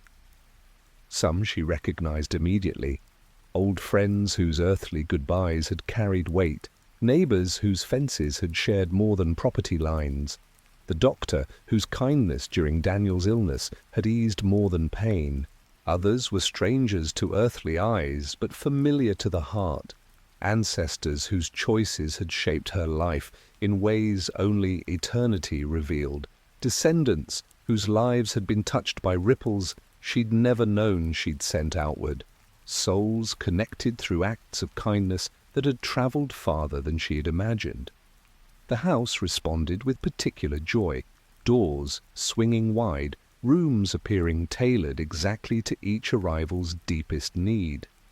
A young woman who'd lost her battle with illness found a studio filled with art supplies that responded to emotion, paints mixing themselves into colors that healed specific sorrows. An elderly man who'd carried guilt over wartime choices discovered a library where books wrote themselves into stories of forgiveness received in ways he'd never known. Eleanor greeted them with embraces that held recognition beyond words. The woman whose groceries she'd carried one rainy day decades ago arrived with shining eyes, sharing how that small act had taught her children to watch for those who needed help. "You changed our family's whole way of being," she said simply. The young man who'd mowed their lawn as a teenager brought his own children now grown, telling how Daniel's quiet questions about their dreams had given him courage to pursue his own. "You saw me," he said, voice thick with completed gratitude. Each arrival completed another circle, revealing love's true scope, connections that stretched backward and forward through time, small acts that had rippled into oceans of good. The house absorbed their stories, growing deeper rather than larger, adding layers of warmth and light and understanding. Supper that evening accommodated thousands, tables stretching across meadow and rooms merged seamlessly. Food appeared that tasted of specific shared memories. The casserole neighbors had brought during illnesses, the cookies exchanged over fences, the quiet meals where presence had been the real nourishment.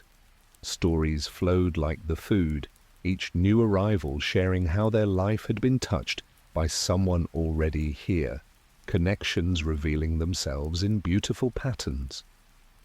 Eleanor listened with wonder that grew with every telling. The child she'd comforted in a waiting room had grown to comfort others. The stranger she'd smiled at on a hard day had paid it forward in ways that circled back to people she loved. The greatest truth settled gently. Love wasn't contained in single lifetimes. It moved through generations like light through windows, touching everything in its path. Every ordinary act of kindness had been a seed planted in eternal soil, growing into trees whose fruit nourished souls she'd never meet on earth but recognized here as family.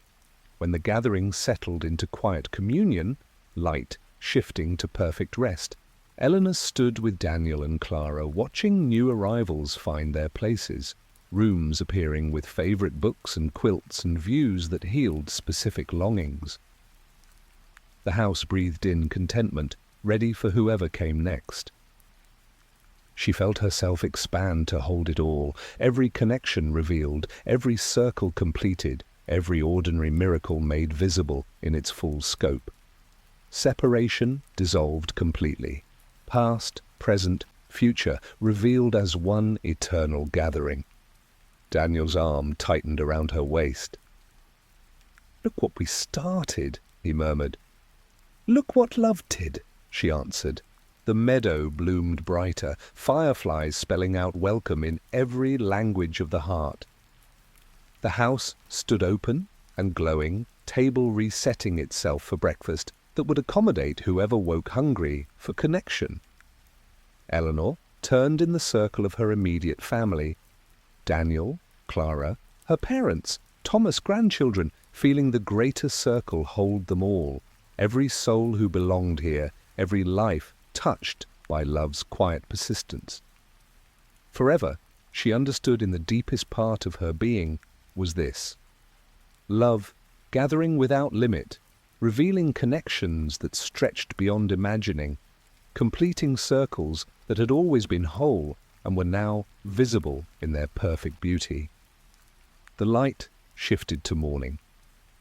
Coffee began to perk. The great family, vast, intimate, and radiant with completed love, moved toward the house together. The biscuits rose, light as grace. The circle held them all, and love, patient, persistent, and perfect in its reach, carried them on, whole at last in the gentle light of eternal belonging. The final deepening came not with revelation, but with simple acceptance, the quiet, settling into truth that needed no more proving. Eleanor woke one morning to find the house quieter than usual, light falling in a particular way that meant something vast was completing itself. She rose and walked through hallways that led her gently to the great front porch where family gathered without summons, drawn by the same quiet call. They stood together, thousands now, yet space held everyone perfectly, watching the meadow transform. The golden light that had welcomed her deepened to something richer. The color of perfect understanding, warm as embrace, bright as truth made visible. The grass rippled in patterns that spelled out every name ever loved here, flowers blooming in sequences that told the story of love's persistence through earthly seasons. No one spoke. Words had become unnecessary. The connection itself was the message, complete and completing. Eleanor felt Daniel's hand in hers, Clara's arm linked through her other, her parents close behind, Thomas grinning beside them, grandchildren leaning against legs that would never tire.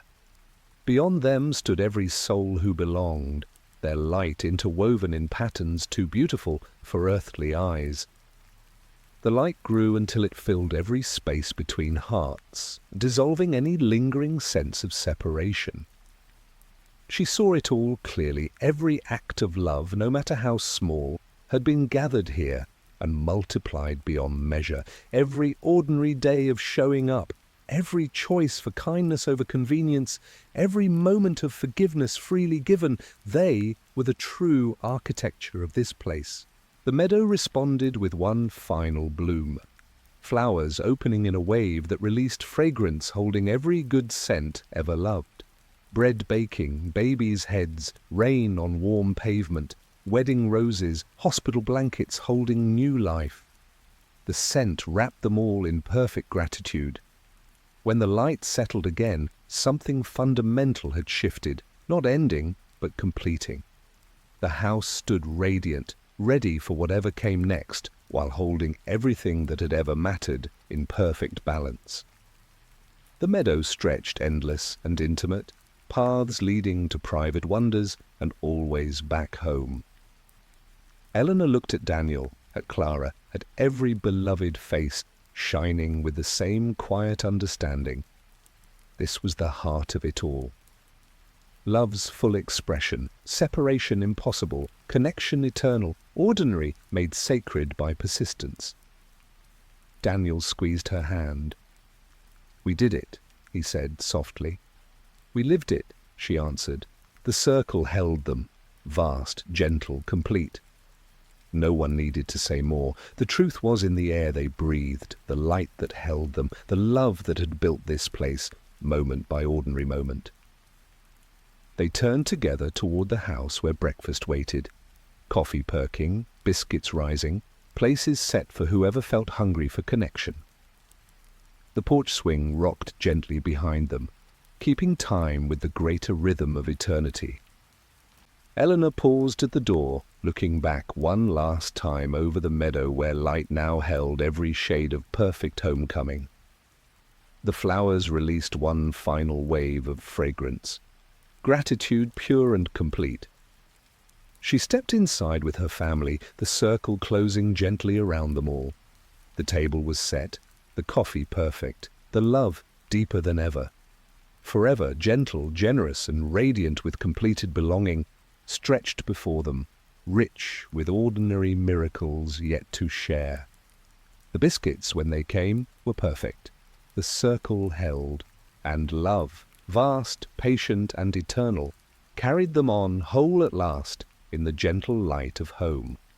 The meadow began to sing in voices too soft for earthly ears, harmonies woven from every lullaby ever sung, every prayer whispered in darkness, every quiet "I love you" spoken across kitchen tables at dawn. Eleanor walked its paths with no destination, drawn by melodies that rose from the grass itself. Each step released notes that matched memories, the particular hush of snow falling on the night Daniel proposed, the bright chatter of birds the morning Clara took her first steps, the gentle rustle of pages turning during bedtime stories. The songs weren't separate from her, they were her, made audible. When she paused beside a stream that reflected skies holding every sunset she'd ever watched with loved ones, the water joined in with liquid counterpoint, notes falling upward like reverse rain. Fish leapt in perfect rhythm, their scales flashing scenes of ordinary days. Daniel's hand steady on her back during labor, Clara's small fingers wrapped around hers during thunderstorms, her mother's voice humming while kneading bread. She knelt at the water's edge, trailing fingers through current that felt like warm silk. The stream responded by showing her life in reverse, not backward, but deeper. Moments where love had been chosen quietly, persistently, without witness.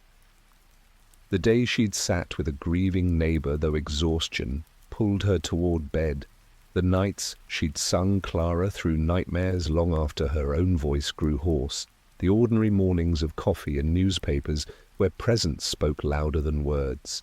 The Meadows song swelled to include these unseen choices, harmonizing them into something vast and luminous. Flowers opened along the banks, releasing fragrance that tasted of gratitude, specific and sharp as the first sip of coffee after a long night, sweet as the moment Clara finally slept through fever. Daniel found her there, settling beside her with the ease of forever. He didn't speak, he simply added his deeper notes to the melody, voice blending with stream and grass and her own heart's quiet song. Together they watched the water weave their lives into one continuous pattern. Young love, tentative and bright, middle years rich with shared labor, later days deepened by trials that taught love's true strength. Clara joined eventually, then her parents, then others whose lives had been touched by the same quiet persistence. They sat in a loose circle, adding their voices without effort. The meadow responded with particular joy, grass rippling in waves that spelled out connection in languages older than words, light shifting to hold every face perfectly. No one directed the music. It simply was the natural expression of lives lived in love. When a new arrival wandered near, carrying earthly sorrow over songs never finished, the melody adjusted gently, making space for their notes. Instruments appeared if needed. Flutes grown from reeds, drums shaped from fallen branches that remembered heartbeat rhythms, strings stretched across horizons that vibrated with specific memories. They sang through everything. Lullabies for children who'd crossed early, love songs for marriages that had weathered storms, quiet hymns of gratitude for ordinary days that had added up to eternity. The music healed without trying, smoothing rough edges of regret, amplifying moments of joy, revealing every choice for love as a note in the greater harmony. When the singing settled into contented silence, the meadow held them in perfect afterglow. The stream continued its quiet counterpoint, flowers released final waves of gratitude scent, light shifted to the gentle amber of completion. They rose slowly, carrying the music in their bones, lighter, fuller, more completely themselves. The meadow's song followed them back to the house, weaving through open windows to join whatever conversations waited. Coffee perked with particular warmth that evening, tasting of shared melodies. The circle held them all in perfect harmony, and love, patient, persistent, and made audible, carried them on. The conservatory deepened its wonders as more arrivals brought new seeds of memory.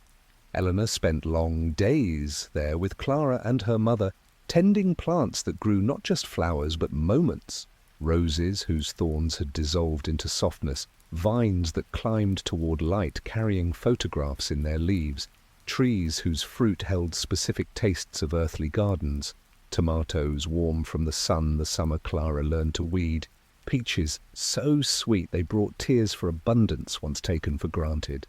They worked in silence that held everything. The years when gardens had been therapy through grief, the quiet pride of providing food from their own hands, the way soil under fingernails had grounded them through life's upheavals. Here the earth responded instantly, seeds sprouting at a touch, blooms opening to reveal scenes of shared labor. Daniel building raised beds with Clara, helping at age 5. Her father teaching her to prune roses with gentle patience. Her mother's victory garden during lean times that fed more than bodies. New arrivals brought their own seeds. A young woman who'd gardened through chemotherapy planted hope that grew into trees whose leaves whispered encouragement to others facing similar journeys. An elderly man who'd lost his farm to progress tended rows that bloomed with every crop he'd ever loved. Fruit tasting of second chances. The conservatory adjusted perfectly, sunlight shifting to match whatever healing was needed, tools appearing that fit hands exactly, benches growing where rest called. Watering cans filled themselves with water that tasted of specific memories, rain on tent camping trips, sprinkler joy of childhood summers, the particular sweetness of hose water on hot days. When grandchildren joined, the space became playground and classroom both. Plants that grew into swings, flowers releasing bubbles of light for chasing, vegetables that popped from soil, ready to eat with perfect sweetness. They learned without lessons the way tending living things teaches patience, how growth requires both light and dark, how love is the ultimate fertilizer. Eleanor watched Clara teach her own daughter to plant peas the way she'd been taught, eating more than planted, laughing when dirt smudged noses. The circle completed itself in new ways, grandmother watching mother teach child the same quiet persistence that had carried them all here. The greatest healing came when someone arrived carrying grief over gardens lost, homes sold, seasons missed, hands too arthritic to dig. The conservatory responded with particular tenderness, soil that shaped itself to weakened grip, plants that grew at whatever pace comforted most, flowers blooming in colors that held specific memories of earthly abundance. One afternoon, a woman who'd lost her sight late in life found plants that released fragrance strong enough to paint pictures, roses smelling of her childhood victory garden, herbs carrying the exact scent of her mother's kitchen. She saw through touch and smell, hands remembering what eyes no longer could. Eleanor worked beside her, feeling the truth settle deeper. Every limitation earthly life had imposed dissolved here into new expression. Love found ways to speak in whatever language was needed: scent, touch, taste, sound, light. When they finally stepped back, the conservatory glowed with completed growth. Every plant perfect in its becoming, every sorrow transformed into beauty. The air tasted of rich earth and possibility, light shifting to perfect contentment. They walked back to the house together, arms linked, soil still under fingernails that would never chafe. Behind them, the conservatory settled into quiet tending, ready for whoever needed its particular kind of healing next. Supper that evening tasted of specific abundances: tomatoes from victory gardens, peaches from trees planted in hope, bread risen with songs of persistence. The table held them all perfectly, conversation flowing like water from the conservatory's fountain.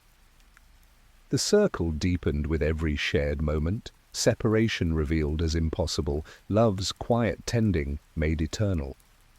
And eternity, gentle, generous, and blooming with ordinary miracles, held them all in perfect, ever-expanding completeness. The great hall appeared when celebration needed space, grand enough for thousands, yet intimate enough for whispered truths. Eleanor entered one luminous evening to find it already filling. Family from every branch of the vast tree gathering for no particular occasion, but the best one. Love made visible in its full scope. The hall stretched endlessly, yet held everyone perfectly. Ceilings high as wonder, walls that shifted to show scenes of shared earthly moments, weddings across generations, birthday parties with lopsided cakes, quiet hospital rooms where new life or final peace had been welcomed with love. Chandeliers grew from light itself, casting warmth that adjusted to whatever mood needed holding. Tables formed circles within circles, food appearing that tasted of specific celebrations, wedding cakes from every family marriage, birthday pies with candles that never burned down, holiday feasts that accommodated every tradition with joy. Music rose from the very air, melodies that held every song ever sung in celebration, harmonizing across languages and lifetimes. Eleanor moved through it all with Daniel's hand in hers, Clara close beside them, greeting arrivals whose connections revealed themselves in waves of recognition. The teacher who'd encouraged her writing in 3rd grade arrived with stories of how Eleanor's quiet persistence had inspired her own teaching, The nurse who'd held Daniel's hand during his final days brought gratitude that completed a circle started in pain. They danced when music called, slow dances with Daniel that held every slow dance ever shared, circle dances with grandchildren that grew to include great-grandchildren who'd arrived after her crossing, joyful reels with ancestors whose steps she'd inherited without knowing. Stories circled with the dancing, how small acts had rippled into oceans of good, how love given freely returned multiplied beyond measure, how ordinary lives had mattered deeply in ways only eternity revealed. Laughter rose in perfect harmony. Tears fell that became part of the light. When the celebration settled into quieter joys, groups formed for conversation that needed no hurry. Eleanor found herself sitting with people whose lives had intersected hers at critical moments. The doctor whose kindness eased her mother's passing, the friend who'd sat with her through miscarriage grief, the stranger whose encouraging word on a hard day had kept her going. They spoke of truths finally visible, how presence had mattered more than solutions, how love shown in ordinary ways had been the real miracle, how separation had been the thinnest illusion between moments of connection.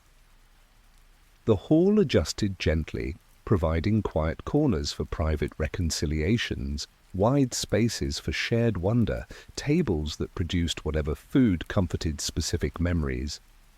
Children organized games that everyone played regardless of age, laughter echoing in patterns that strengthened the very walls.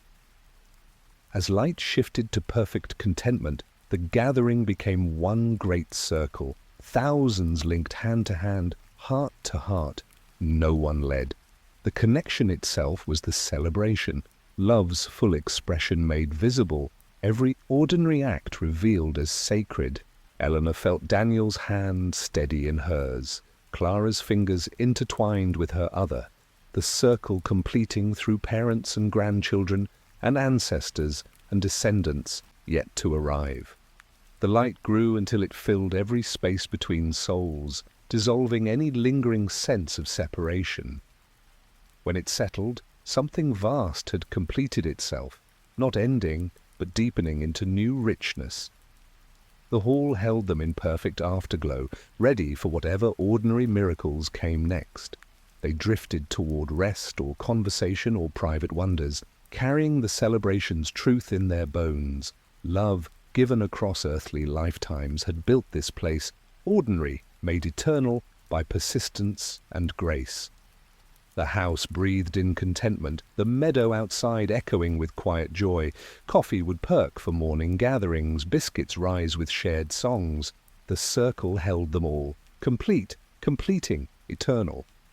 And love, vast, gentle, and radiant with shared miracles, carried them on forever.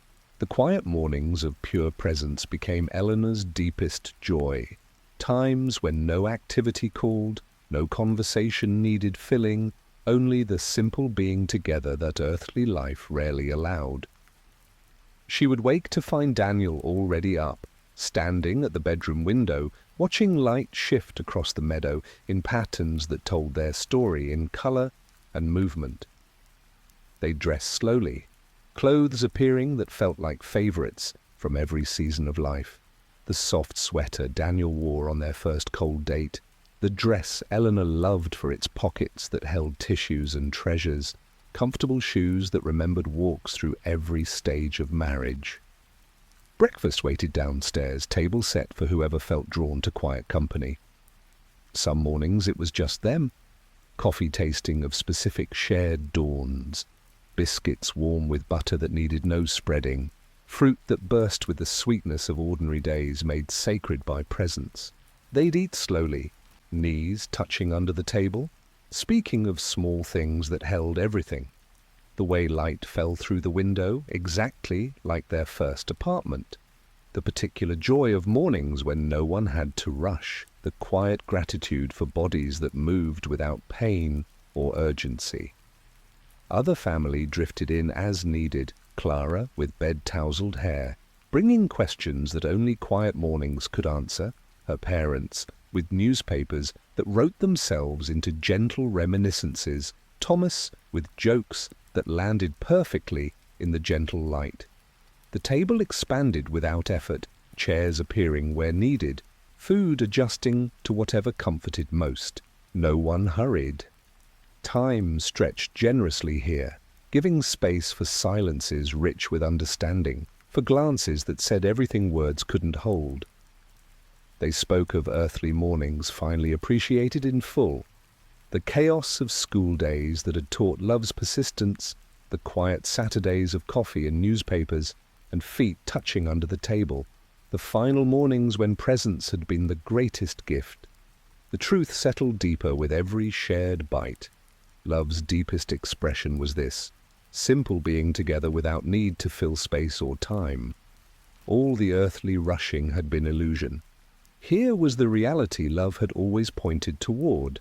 When breakfast settled into contentment, they'd move to the porch swing or the meadow or wherever quiet called. Some mornings Eleanor walked alone, letting the landscape shift to match her mood. Paths lined with books that opened to favorite passages, streams that reflected specific moments of solitary peace, clearings where light formed shapes of beloved pets waiting patiently.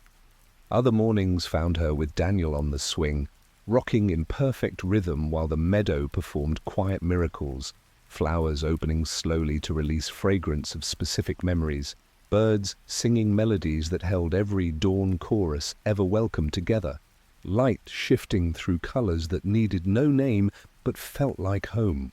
Family joined as needed, Clara curling up with her head on Eleanor's shoulder the way she had during childhood thunderstorms, her father with pipe sending vanilla smoke into shapes of shared fishing trips, her mother bringing crochet that grew into blankets for whoever might arrive needing comfort. They sat in silence that held everything. Gratitude for ordinary mornings made eternal, understanding that love's deepest work happened in these quiet spaces between events, acceptance that separation had been temporary illusion. The swing rocked them through it all, steady as Daniel's heartbeat under Eleanor's hand. The house breathed around them, content in its purpose of holding love's quiet moments perfectly. When light shifted to whatever came next, conversation or exploration or simple continuation of presence, they rose slowly, carrying the morning's peace in their bones. The table cleared itself gently, ready for whoever needed its particular comfort next. The meadow bloomed brighter, echoing their quiet joy. The circle held them all in perfect, ever-present now, and love, gentle, persistent, and made eternal in ordinary moments, carried them on, complete at last in the quiet light of pure being. The eternal now deepened into pure acceptance, the gentle settling into truth that needed no more seeking.